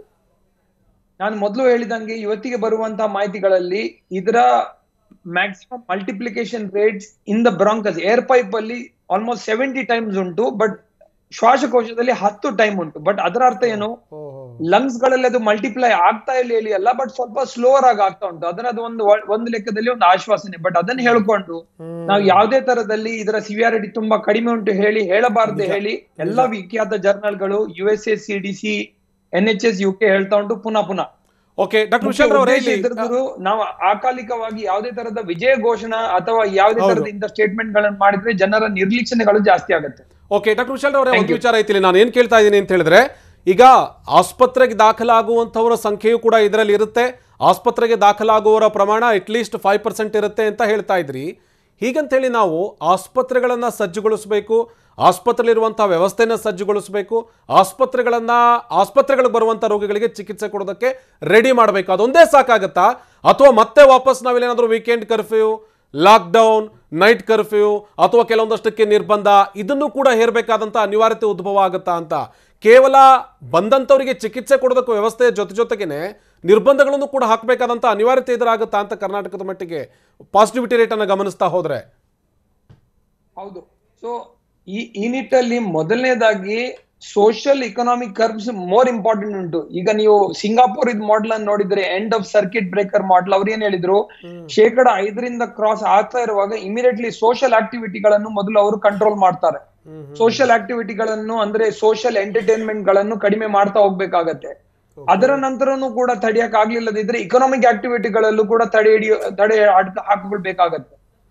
ಈ ನಿಟ್ಟಲ್ಲಿ ಆಸ್ಪತ್ರೆಗಳನ್ನು ತಯಾರು ಮಾಡುವುದು ಕೂಡ ಮುಖ್ಯ. ಆಲ್ರೆಡಿ ನಮ್ಮ ಆರೋಗ್ಯ ಇಲಾಖೆಯಿಂದ ಕರ್ನಾಟಕ ರಾಜ್ಯದಿಂದ ಆಲ್ರೆಡಿ ಬೇಕಿದ್ದಷ್ಟು ಆಕ್ಸಿಜನೇಟೆಡ್ ಬೆಡ್ ಗಳನ್ನು, ICU ಗಳನ್ನು ಇಟ್ಟಿದ್ದಾರೆ 2ನೇ ತಯಾರಿಯಲ್ಲಿ. ಆ ನಿಟ್ಟಲ್ಲಿ ಬರುವ ದಿನಗಳಲ್ಲಿ ನಮ್ಮ ಆಸ್ಪತ್ರೆಗಳಲ್ಲಿ ಈ ಒಂದು ಹೋರಾಟವನ್ನು ನಾವು ಗೆಲ್ಬಾರ್ದು, ನಾವು ಮನೆಯಲ್ಲಿ ಗೆಲ್ಬೇಕಕ್ಕೆ ಲಸಿಕೆ ನಮಗೆ ಮುಖ್ಯವಾದ ಅಸ್ತ್ರ. ಆಸ್ಪತ್ರೆಗಳಲ್ಲಿ ನ್ಯಾಚುರಲಿ ಈಗ ಆಲ್ರೆಡಿ ಮ್ಯಾನ್ ಪವರ್ ಮತ್ತೆ ಟ್ರೈನಿಂಗ್ ಮತ್ತೆ ಬೆಡ್ಸ್, ಆಕ್ಸಿಜನ್, ICU ಗಳನ್ನು ಆಲ್ರೆಡಿ ತಯಾರು ಮಾಡಲಾಗಿದೆ. ಆ ನಿಟ್ಟಲ್ಲಿ ಬರುವ ದಿನಗಳು ತುಂಬಾ ಕಠಿಣವಾಗಿರುತ್ತೆ. ಯಾಕಂದ್ರೆ 2 ವರ್ಷ ನಮ್ಮ ಡಾಕ್ಟರ್ಗಳು ಆಲ್ರೆಡಿ ಡ್ರೈನ್ ಔಟ್ ಆಗಿ ಹೋಗಿದ್ದಾರೆ, ಎಸ್ಪೆಷಲಿ ಪಲ್ಮನಾಲಜಿಸ್ಟ್ ಗಳು, ICU ಎಕ್ಸ್ಪರ್ಟ್ಸ್ ಗಳು, ಫಿಸಿಷಿಯನ್ ಗಳು. ಸೊ ಬರುವ ದಿನಗಳಲ್ಲಿ ಇನ್ನೂ ಪುನಃ ಇದರ ಮೇಲೆ ಪ್ರೆಷರ್ ಆಗ್ತಾ ಹೋದ್ರೆ ಹೆಲ್ತ್ ಕೇರ್ ಸಿಸ್ಟಮ್ ನ ಮೇಲೆ, ಒಂದು ಕಡೆಯಿಂದ ಹಾಸ್ಪಿಟಲ್ ಅಲ್ಲಿ ಪೇಷಂಟ್ಸ್ ಗಳಿಗೆ, ಬಟ್ ಇನ್ನೊಂದು ಕಡೆಯಿಂದ ವೈದ್ಯರಿಗೆ, ನರ್ಸಸ್ ಗಳಿಗೆ ಮತ್ತೆ ಅಡ್ಮಿನಿಸ್ಟ್ರೇಟರ್ಸ್ ಗಳಿಗೂ ಕೂಡ ತುಂಬಾ ಪ್ರೆಷರ್ ಬೀಳ್ಲಿಕ್ಕುಂಟು. ಹೆಲ್ತ್ ಕೇರ್ ಸಿಸ್ಟಮ್ ನ ಮೇಲೆ ಓವರ್ವೆಲ್ಮಿಂಗ್ ಪ್ರೆಷರ್ ಬೀಳ್ಲಿಕ್ಕುಂಟು. ಇದನ್ನ ಅವಾಯ್ಡ್ ಮಾಡಕ್ಕೆ ನಾವು ಜನರು ಜವಾಬ್ದಾರಿ ಮೊದಲು ವಹಿಸುವುದು ಮುಖ್ಯ. ಆಸ್ಪತ್ರೆ ಮೇಲೆ ನಂಬ್ಕೊಳ್ಳೋದು ಕಡಿಮೆ ಮಾಡ್ಬೇಕು ನಾವು. ಓಕೆ, ನಿಮ್ಮ ಜೊತೆಗೆ ಮಾತನಾಡ್ತೀನಿ. ಹಾಗೆ ಸಂಪರ್ಕದಲ್ಲಿದ್ರಿ ಡಾಕ್ಟರ್ ವಿಶಾಲ್ ಅವರೇ. ಇಲ್ಲಿ ಅವ್ರು ಹೇಳ್ತಾ ಇದ್ರು, ಒಂದು ಕಡೆಗೆ ಲಾಕ್ಡೌನ್ ಅಥವಾ ಮತ್ತೊಂದು ಮಗದೊಂದು ಅನ್ನೋದಕ್ಕಿಂತ ಈಗಿನಿಂದಲೇ ಕಠಿಣಾತಿ ಕಠಿಣ ನಿಯಮಗಳನ್ನು ಜಾರಿಗೆ ತಂದು ನಿರ್ಬಂಧಿಸ್ತಾ ಹೋದರೆ ಖಂಡಿತವಾಗಿಯೂ ನಾವು ಇದನ್ನು ಕಂಟ್ರೋಲ್ ಮಾಡ್ಬೋದು ಅಂತೇಳಿ ನಮ್ಮ ಜೊತೆಗೆ ಡಾಕ್ಟರ್ ಅಶ್ವಿನಿ ಮಲ್ನಾಡ್ ಅವರು ಕೂಡ ಜಾಯ್ನ್ ಆಗಿದ್ದಾರೆ. ಅವ್ರ ಬಳಿನಲ್ಲಿ ಮಾತು ಕೇಳ್ತೀನಿ. ಅಶ್ವಿನಿ ಅವರೇ, ನೀವು ಆಗಲೇ ಹೇಳ್ತಾ ಇದ್ರಿ ಅಮೆರಿಕದಲ್ಲೂ ಕೂಡ ಸೋಂಕಿನ ಸಂಖ್ಯೆ ಜಾಸ್ತಿ ಆಗ್ತಾ ಇದೆ, ದಿನದಿಂದ ದಿನಕ್ಕೆ ಆಸ್ಪತ್ರೆಗೆ ಹೋಗುವವರ ಸಂಖ್ಯೆ ಕೂಡ ಜಾಸ್ತಿ ಆಗ್ತಾ ಇದೆ ಎನ್ನುವಂಥ ನಿಟ್ಟಿನಲ್ಲಿ ಇದನ್ನ ಗಮನಿಸ್ತಾ ಹೋದ್ರೆ ಎಲ್ಲೆಲ್ಲಿ ಈ ಸೋಂಕಿನ ಪ್ರಮಾಣ ಜಾಸ್ತಿ ಆಗ್ತಾ ಹೋಗ್ತಾ ಇದೆಯೋ ಅಲ್ಲೆಲ್ಲ ಕಡೆ ಕೂಡ ಆಸ್ಪತ್ರೆಗಳನ್ನು ಸಜ್ಜುಗೊಳಿಸಬೇಕಾದಂಥ ಅನಿವಾರ್ಯತೆ ಇದೆ. ಜೊತೆಗೆ ಚಿಕಿತ್ಸೆ ಕೊಡೋದಕ್ಕೆ ಬೇಕಾದಂಥ ವ್ಯವಸ್ಥೆಗಳನ್ನು ರೆಡಿ ಮಾಡ್ಕೊಳ್ಬೇಕಾದಂಥ ಅನಿವಾರ್ಯತೆ ಇದೆ. ಅಲ್ಲಿ ಹೇಗಿದೆ ಮೇಡಮ್ ಸಿಚುವೇಶನ್? ಸದ್ಯಕ್ಕೆ ಖರಾಬ್ ಆಗಿದೆ. ಇಲ್ಲಿ ಸದ್ಯಕ್ಕೆ ಪಾಸಿಟಿವಿಟಿ ರೇಟ್ 20 to 20% ವರೆಗಿದೆ. ಮೇಡಮ್, ನಿಮ್ಮ ತಾಂತ್ರಿಕ ಕಾರಣಗಳಿಂದಾಗಿ ನಿಮ್ಮ ಧ್ವನಿ ಸ್ಪಷ್ಟ ಆಗ್ತಾ ಇಲ್ಲ. ಮತ್ತೊಂದಷ್ಟು ಮಾತನಾಡಿಸ್ತೀವಿ ನಿಮ್ಮನ್ನ. ಒಂದು ಕಡೆಗೆ ನಾವು ವಿಪರೀತ ಹರಡುವಿಕೆಯ ಬಗ್ಗೆನೂ ಕೂಡ ಮಾತಾಡ್ತಾ ಇದ್ದೀವಿ. ಇನ್ನೊಂದು ಕಡೆಗೆ ಈ ಪ್ಯಾಂಡಮಿಕ್ ಏನಿದೆಯಲ್ಲ, ಇದರ ಕೊನೆ ಏನಾದರೂ ಸಮೀಪಿಸ್ತಾ ಅನ್ನೋದ್ರ ಬಗ್ಗೆನೂ ಕೂಡ ಚರ್ಚೆಗಳು ನಡೀತಾ ಇದೆ. ಅಂದರೆ ಏರುತ್ತಿರುವಂಥ ಸಂದರ್ಭದಲ್ಲೇ ಅದು ಇಳಿಯುವಂಥ ಲಕ್ಷಣಗಳು ಕೂಡ ಕಾಣ್ತಾ ಇವೆ ಅಂತ. ಈ ಉರಿಬೇಕಾದ್ರೆ ದೀಪ ಭಾಳ ಜೋರಾಗಿ ಉರಿದು ಆಫ್ ಆಗುತ್ತಲ್ಲ, ಆ ರೀತಿ ಅನ್ನುವಂಥ ಒಂದು ಮನೋಭಾವನೆ. ಯಾಕಂದರೆ 1 ಮತ್ತು 2ನೇ ಅಲೆಗಿಂತ ಈ 3ನೇ ಅಲೆ ಸ್ವಲ್ಪ ದುರ್ಬಲ ಅನ್ನುವಂಥ ಮಾತುಗಳು ಕೇಳಿ ಬರ್ತಾ ಇದೆ. ಆದರೆ ದುರ್ಬಲ ನಿಜಕ್ಕೂ ವಿಪರೀತ ದೈಹಿಕವಾಗಿ, ಮಾನಸಿಕವಾಗಿ, ಈ ಆರೋಗ್ಯದ ವಿಚಾರವಾಗಿ ದುರ್ಬಲರಾಗಿರ್ತಾರಲ್ಲ ಅಂಥವ್ರಿಗೆ ಇನ್ನಷ್ಟು ದುರ್ಬಲ ಮಾಡಬಹುದು. ನಾವು ಯಾವುದೇ ಕಾರಣಕ್ಕೂ ಯಾಮಾರಂಗಿಲ್ಲ. ಆದರೆ ಇನ್ನೊಂದೇನಪ್ಪ ಅಂದರೆ, ಇನ್ನೊಂದು ಸ್ಟಡಿ ಹೇಳ್ತಾ ಇದೆ, 1 ಮತ್ತು 2ನೇಗಿಂತ ಈ 3ನೇ ಅಲೆ ಅಪಾಯಕಾರಿಯಾಗಿರುತ್ತೆ. ಈ ರೀತಿ ಮಾತುಗಳು ಕೂಡ ಕೇಳಿ ಬರ್ತಾ ಇದೆ. ಸೊ ಇದರಲ್ಲಿ ಹಲವಾರು ಗೊಂದಲಗಳಿವೆ. ಸೊ ಇಂಥ ಸಂದರ್ಭದಲ್ಲಿ ಅತ್ಯಂತ ಸಹಜವಾಗಿಯೇ ಯಾವ್ಯಾವ ಹೆಜ್ಜೆಯನ್ನು ನಾವು ಇಡಬೇಕು ಅನ್ನೋದ್ರ ಬಗ್ಗೆನೂ ಕೂಡ ಚರ್ಚೆಗಳಾಗ್ತಾ ಇದೆ. ಅಂದರೆ ಏನಾದರೂ ಈ ಬೂಸ್ಟರ್ ಡೋಸನ್ನು ತಗೋಬೇಕಾ ಅನ್ನೋದ್ರ ಬಗ್ಗೆ ಒಂಥರದ ಚರ್ಚೆ ನಡೀತಾ ಇದೆ. ಈ ಅಟ್ಲೀಸ್ಟ್ ಏನು ಅಂತಂದರೆ ಈ ವಯಸ್ಸಾಗಿರೋರಿಗೆ ಏನಾದರೂ ಬೂಸ್ಟರ್ ಡೋಸ್ ಕೊಡಬೇಕಾ ಅನ್ನುವಂಥದ್ದು. ಜೊತೆಗೆ ಏನು ಅಂದರೆ ಈಗ ಈ ಮಿಕ್ಸ್ ಆ್ಯಂಡ್ ಮ್ಯಾಚ್ ಇದೆಯಲ್ಲ, ಆ ರೀತಿ ಮೊದಲು ಯಾವುದೋ ತಗೊಂಡಿದ್ರು, ಅದಾದಮೇಲೆ ಅಂದರೆ ಒಂಥರ ಈ ಕಾಕ್ಟೆಲ್ ರೀತಿಯಲ್ಲಿ ಇನ್ನೊಂದು ಯಾವುದಾದ್ರು ಈಗ ಬೇರೆ ತಗೋಬೋದು ಅನ್ನುವಂಥ ಮಾತುಗಳು. ಸೊ ಇದಕ್ಕೆ ಸಂಬಂಧಪಟ್ಟಂಗೆ ಮಾತಾಡೋಣ. ಬಹುಶಃ ಡಾಕ್ಟರ್ ಅಶ್ವಿನಿ ಮಲ್ನಾಡ್ ಅವರ ಸಂಪರ್ಕ ಸಾಧ್ಯವಾಗಿದೆ ಅಂತ ನಾನು ಭಾವಿಸ್ತೀನಿ. ಬಹುಶಃ ಅವ್ರ ಸಂಪರ್ಕ ಸಾಧ್ಯವಾದ ಮೇಲೆ ತಗೋತೀನಿ. ವಿಶಾಲ್ ರಾವ್ ಅವ್ರ ಜೊತೆ ಮತ್ತೆ ನಾನು ಚರ್ಚೆ ಮಾಡ್ತಾ ಇದ್ದೀನಿ. ಡಾಕ್ಟರ್ ವಿಶಾಲ್ ರಾವ್, ಇಲ್ಲಿ ಭಾಳ ಅತ್ಯಂತ ಸಹಜವಾಗಿ ಒಂದು ಪ್ರಶ್ನೆ ಉದ್ಭವ ಆಗುತ್ತೆ. ಈಗ ನೋಡಿ, ನಿಜಕ್ಕೂ ದುರ್ಬಲರಾಗಿರುವಂಥವ್ರು ಯಾರು? ಮೊದಲೇ ಹಲವಾರು ರೋಗಗಳಿಂದ ಬಳಲಿರುವಂಥವರು, ಈ ಹಾರ್ಟ್ ವೀಕ್ ಇರುವಂಥವ್ರಾಗಿರ್ಬೋದು, ಅಥವಾ ಹಾರ್ಟ್ ಪೇಷಂಟ್ಗಳಾಗಿರ್ಬೋದು, ಜೊತೆಗೆ ಈ ವಿಪರೀತ ಈ ಅಲರ್ಜಿ, ಈ ಬ್ರಾಂಕೈಟಿಸಿಂದ ನರಳುತ್ತಿರುವಂಥವ್ರು ಇದಾರಲ್ಲ ಅವರಾಗಿರ್ಬೋದು, ಈ ಕಿಡ್ನಿ ಲಿವರ್ ಸಮಸ್ಯೆಗಳಿರುವಂಥವ್ರಾಗಿರ್ಬೋದು, ಈ ವಯಸ್ಸಾಗಿರುವಂಥವ್ರಾಗಿರ್ಬೋದು. ಸೊ ಅಂಥವ್ರಿಗೆ ಏನಾದರೂ ಬೂಸ್ಟರ್ ಡೋಸ್ನ ಅಗತ್ಯ ಇದೆಯಾ ಸರ್?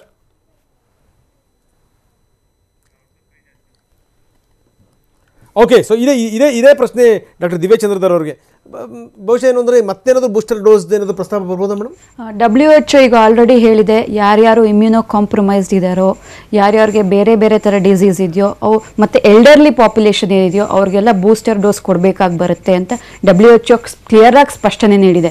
ಆದ್ದರಿಂದ ಬೂಸ್ಟರ್ ಡೋಸ್ ಬಗ್ಗೆ ಕೂಡ ಒತ್ತು ನೀಡಬೇಕಾಗಿ ಬರುತ್ತೆ. ಬಟ್ ಆದರೆ ನಮ್ಮಂಥ ಸಾಮಾನ್ಯ ಪಾಪ್ಯುಲೇಷನ್ಸು, ಅಡಲ್ಟ್ ಪಾಪ್ಯುಲೇಷನ್, ಅವ್ರಿಗೆ ಬೂಸ್ಟರ್ ಡೋಸ್ ಕೊಡ್ತಾ ಹೋದರೆ ಎಲ್ಲಿ ವ್ಯಾಕ್ಸಿನ್ ಇನ್ಎಡಿಕ್ವಸಿ ಶುರುವಾಗುವಂಥ ಚಾನ್ಸಸ್ ಜಾಸ್ತಿ ಇದೆ. ಅದಕ್ಕೆ ಬೂಸ್ಟರ್ ಡೋಸ್ನ ಫ್ರಂಟ್ ಲೈನ್ ವರ್ಕ್ ಡಾಕ್ಟರ್ಸ್ ಯಾರಿರ್ತಾರೋ, ವಾರಿಯರ್ಸ್ ಯಾರಿರ್ತಾರೋ, ಈ ತರ ಇಮ್ಯುನೋ ಅಂತವ್ರಿಗೆ ಖಂಡಿತವಾಗಿ ಬೂಸ್ಟರ್ ಡೋಸ್ ಕೊಡಬೇಕು.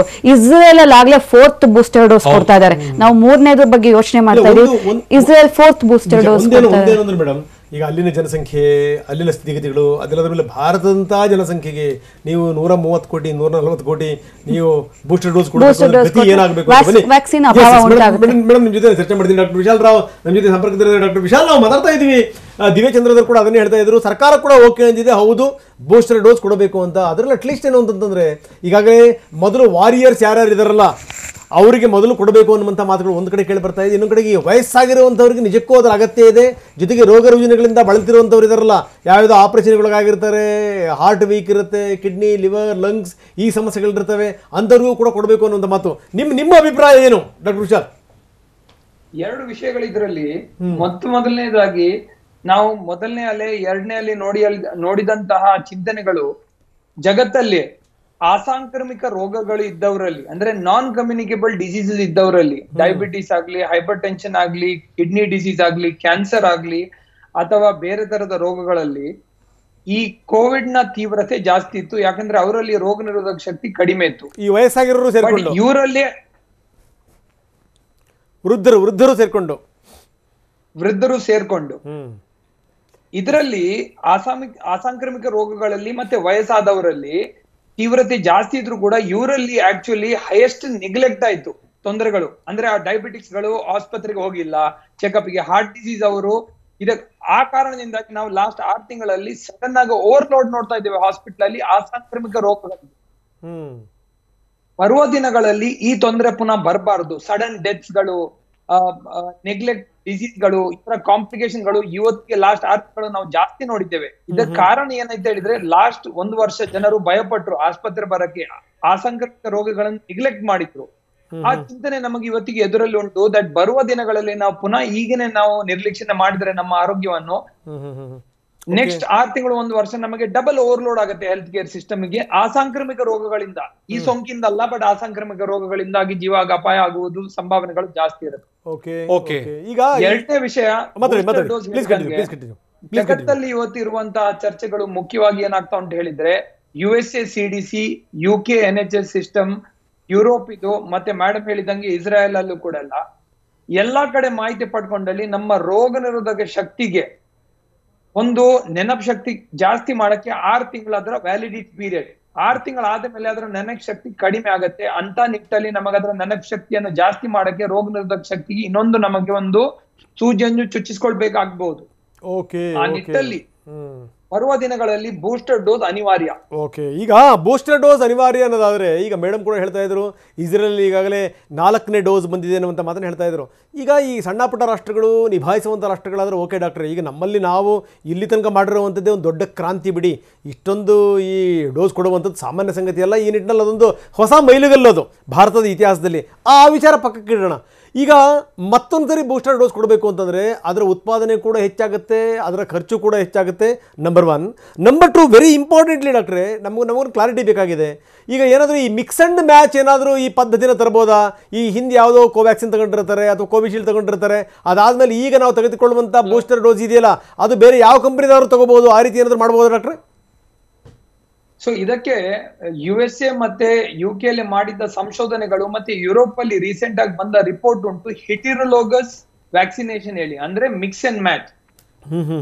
2ನೇ ಡೋಸ್ ಅಥವಾ 3ನೇ ಡೋಸ್ ನಾವು ಬೇರೆ ಕಂಪನಿ ತಗೊಳ್ಬಹುದು ಹೇಳುವಂತ ಮಾಹಿತಿಯಲ್ಲಿ ಇದಕ್ಕೆ ಕೆಲವು ರೂಲ್ಸ್ ಗಳು ಉಂಟು. ಅಂದ್ರೆ ಕಂಪನಿಗಳು ಟ್ರಯಲ್ ಮೂಲಕ phase 2 ಮತ್ತೆ phase 3 ಟ್ರಯಲ್ ಗಳ ಮೂಲಕ ಕಂಪ್ಯಾರಿಸನ್ ಡೇಟಾ ಪ್ರೆಸೆಂಟ್ ಮಾಡಿ DCGI ಅವರಿಗೆ ಅದನ್ನು ಕೊಡ್ಬೇಕಾಗತ್ತೆ. ಇಷ್ಟವರೆಗೆ ವರ್ಲ್ಡ್ ಓವರ್ ಬಂದ ಡೇಟಾದಲ್ಲಿ ಒಂದು ಮುಖ್ಯವಾಗಿರುವಂತ ಅಂಶಗಳು ಬಂದಿದೆ. ಅವರು 2 ತರದ ವಿಷಯಗಳನ್ನು ಇದರಲ್ಲಿ ನೋಡ್ಕೊಳ್ತಾರೆ. ಮೊದಲನೇದು ರಿಯಾಕ್ಟೋಜೆನಿಸಿಟಿ, ಅಂದ್ರೆ ಶರೀರದಲ್ಲಿ ರಿಯಾಕ್ಷನ್ ಜಾಸ್ತಿ ಆಗತ್ತಾ ಬೇರೆ ಕಂಪನಿಯ ವ್ಯಾಕ್ಸಿನ್ ತಗೊಂಡ್ರೆ. 2ನೇ ವಿಷಯ ಇಮ್ಯುನೋಜೆನಿಸಿಟಿ, ನಮ್ಮ ರೋಗ ನಿರೋಧಕ ಶಕ್ತಿ ಯಾವ ತರದಲ್ಲಿ ರೆಸ್ಪಾಂಡ್ ಮಾಡುತ್ತೆ. ಈ 2 ಪ್ರಶ್ನೆಗಳನ್ನು ಉತ್ತರ ಕೊಟ್ಟು ಬೇರೆ ಬೇರೆ ದೇಶಗಳು USA, CDC, UK, NHS ಗಳು ಗೈಡ್ ಲೈನ್ಸ್ ಕೊಟ್ಟ ವಿಷಯ ಏನ್ ಹೇಳಿದ್ರೆ ಹೆಟಿರೋಲೋಗಸ್ ವ್ಯಾಕ್ಸಿನೇಷನ್ ಅಥವಾ mix and match is allowed. ಯಾಕಂತ ಹೇಳಿದ್ರೆ ರಿಯಾಕ್ಷನ್ಸ್ ತುಂಬಾ ಜಾಸ್ತಿ ಆಗಿರ್ಲಿಲ್ಲ, ಮತ್ತೆ ರೋಗ ನಿರೋಧಕ ಶಕ್ತಿಯ ಮೇಲೆ ಕೆಟ್ಟ ಪರಿಣಾಮ ಬಿದ್ದಿಲ್ಲ, ಒಳ್ಳೆಯ ಪರಿಣಾಮನೇ ಬಿದ್ದಿದೆ. ಅಂದ್ರೆ ಅದರ ನೆನಪು ಶಕ್ತಿ ಯಾವುದೇ ರೀತಿಯಲ್ಲಿ ನೀವು ಪ್ರಯತ್ನ ಮಾಡಿದ್ರು ಕೂಡ ಅದನ್ನು ನೆನಪುಗೊಳಿಸುವುದು ಮುಖ್ಯ. ಯಾವ ತರದಲ್ಲಿ ನೆನಪುಗೊಳಿಸುವುದು, ಯಾವ ಬ್ರ್ಯಾಂಡ್ ನ ಮೂಲಕ ನೆನಪುಗೊಳಿಸುವುದು ಆ ರೋಗ ನಿರೋಧಕ ಶಕ್ತಿಗೆ ಮುಖ್ಯವಲ್ಲ ಹೇಳಿರುವಂತ ಮಾಹಿತಿ USA ಮತ್ತೆ UK ಹೇಳಿದೆ. ಬಟ್ ಇದು ಇವತ್ತಿಗೆ ಇನ್ನೂ ಕೂಡ ನಮ್ಮ ಇಂಡಿಯಾದಲ್ಲಿ ಗೈಡ್ ಲೈನ್ಸ್ ಅಲ್ಲಿ ಬಂದಿಲ್ಲ. ಬರುವ ದಿನಗಳಲ್ಲಿ ಬರ್ಬೋದು ಹೇಳುವಂತದಕ್ಕೆ ನಾವು ವೇಟ್ ಮಾಡ್ತಾ ಇದ್ದೇವೆ DCGI, CDSU ಅಂತ. ಓಕೆ ಸೊ ಇದೆಲ್ಲದರ ಜೊತೆಗೆ ಒಂದು ಮಾತು ಮಾತ್ರ ನಿಜ, ಮೇಡಮ್ ಹೇಳ್ತಾ ಇದ್ರು ಈಗ 4ನೇ ಡೋಸ್ ಬಂದಿದೆ, 5ನೇ ಡೋಸ್ ಬಂದಿದೆ ಅಂತ. പക്ഷേ ಮುಂದಿನ ದಿನಗಳಲ್ಲಿ ಈ ಸಿನಿಮಾ ಎಷ್ಟು ದಿವಸ ಓಡಿದು ಅಂತ ಹೇಳ್ಬಿಟ್ಟು ಪೋಸ್ಟರ್ ಹಾಕ್ತಿದ್ರಲ್ಲ ಡಾಕ್ಟ್ರೆ, ಹಂಗೆ ನಾವು ಏನಾದರೂ ಒಂದು ID ಕಾರ್ಡ್ ಹಾಕೊಂಡು ತಿರ್ಗಬೇಕೇನೋ, ನಮ್ದು 25ನೇ ಡೋಸ್ ಆಯಿತು, ನಮ್ದು 50ನೇ ಡೋಸ್ ಆಯಿತು ಅಂತ ಒಂದು ಸ್ಥಿತಿ ಕೂಡ ಬರ್ಬೋದು. ಒಟ್ಟು ಒಂದು ಮಾತ್ರ ಸ್ಪಷ್ಟ ಡಾಕ್ಟ್ರೆ, ಇದೇ ರೀತಿ ಸ್ಥಿತಿ ಮುಂದುವರಿತು ಅಂತಂದರೆ ದವಾ ಅವ್ರ ದುವಾ 2ರಲ್ಲೇ ಬದುಕಬೇಕೇನೋ ಬಹುಶಃ ಮನುಷ್ಯ ಅಂತ ಅನ್ಸುತ್ತೆ ಡಾಕ್ಟ್ರೆ. ಸೊ ದವಾ ಮತ್ತೆ ದುವಾ 2 ಬೇಕಾಗತ್ತೆ ನಮಗೆ ಈ ಸಂದರ್ಭದಲ್ಲಿ. ಯಾಕಂದ್ರೆ ನಾವು ಮೊದಲು ವೈದ್ಯರು 1 ವರ್ಷ ಲಸಿಕೆ ಇಲ್ಲದೇನೆ ಕೆಲಸ ಮಾಡ್ತಾ ಹೋದೆವು. ಬರೇ ಮಾತ್ರ ದುವಾ ಇತ್ತು, ಅವಾಗ ದವಾ ಇರ್ಲಿಲ್ಲ, ಬಟ್ ಕೆಲಸ ಅಂತೂ ಮಾಡ್ತಾ ಹೋಗ್ತಾ ಇದ್ದೇವೆ ನಾವು. ಸೊ ಈ ನಿಟ್ಟಲ್ಲಿ ಬರುವ ದಿನಗಳಲ್ಲಿ ನಾವು ನಮ್ಮ ಅಭಿಪ್ರಾಯ ಇರುವುದು, ಈಗ ನಾವು ಸಾಮಾನ್ಯವಾಗಿ ವೈದ್ಯರು ಹೇಳ್ತೇವೆ ಕೋವಿಡ್ ಅಂತ ಸೋಂಕಲ್ಲಿ loss of sense of smell ಉಂಟು, but loss of common sense ಇರಬಾರ್ದು ಹೇಳಿ. ಫ್ಯಾಂಟಾಸ್ಟಿಕ್, ಒಳ್ಳೆ ಪಾಯಿಂಟ್ ಡಾಕ್ಟ್ರೆ. ಅದೇ ಎಡವಟ್ಟಾಗಿರೋದಿಲ್ಲ ನೋಡಿ ನಮಗೆ. ಎಡವಟ್ಟಾಗಿರೋದು ನಮ್ಮ ಸಮಾಜದಲ್ಲಿ, ಬರೀ ನಮ್ಮ ಸಮಾಜ ಅಂತ ಮಾತ್ರ ಅಲ್ಲ, ಇಡೀ ವರ್ಲ್ಡಲ್ಲಿ ಆ ಕೊರತೆ ತುಂಬ ಕಾಣ್ತಾ ಇದೆ ಈ ಕಾಮನ್ ಸೆನ್ಸ್. ಬಹುಶಃ ಅದು ಇದ್ದಿದ್ದರೆ ಇಷ್ಟು ದೊಡ್ಡ ಪ್ರಮಾಣದಲ್ಲಿ ರೋಗ ಬೆಳೀತಿರಲಿಲ್ವೇನೋ. ನಮ್ಮ ಜೊತೆಗೆ ರೋಗ ನಿರೋಧಕ ತಜ್ಞರಾಗಿರುವಂಥ ಡಾಕ್ಟರ್ ಚಂದ್ರಶೇಖರ್ ಅವರು ದೂರವಾಣಿ ಸಂಪರ್ಕದಲ್ಲಿದ್ದಾರೆ. ಡಾಕ್ಟರ್, ಇಲ್ಲಿ ಒಂದು ವಿಚಾರ ಇತ್ತು, 2 ಅಲೆಗಳನ್ನು ನೋಡಿರುವಂಥ ಭಾರತಕ್ಕೆ 3ನೇ ಅಲೆ ಶುರುವಾಯಿತು ಅನ್ನುವಂಥ ಆತಂಕ ಇದೆ. ಮೊದಲನೇ ಅಲೆಯಲ್ಲಿ ವ್ಯಾಕ್ಸಿನ್ ಇರಲಿಲ್ಲ, 2ನೇ ಅಲೆಯ ಸಂದರ್ಭದಲ್ಲಿ ಶುರುವಾಗಿದ್ದು ಈಗ ಹತ್ತಿರ 100 ಕೋಟಿ ಜನರಿಗೆ ವ್ಯಾಕ್ಸಿನ್ ಕೊಟ್ಟಿದ್ದೀವಿ.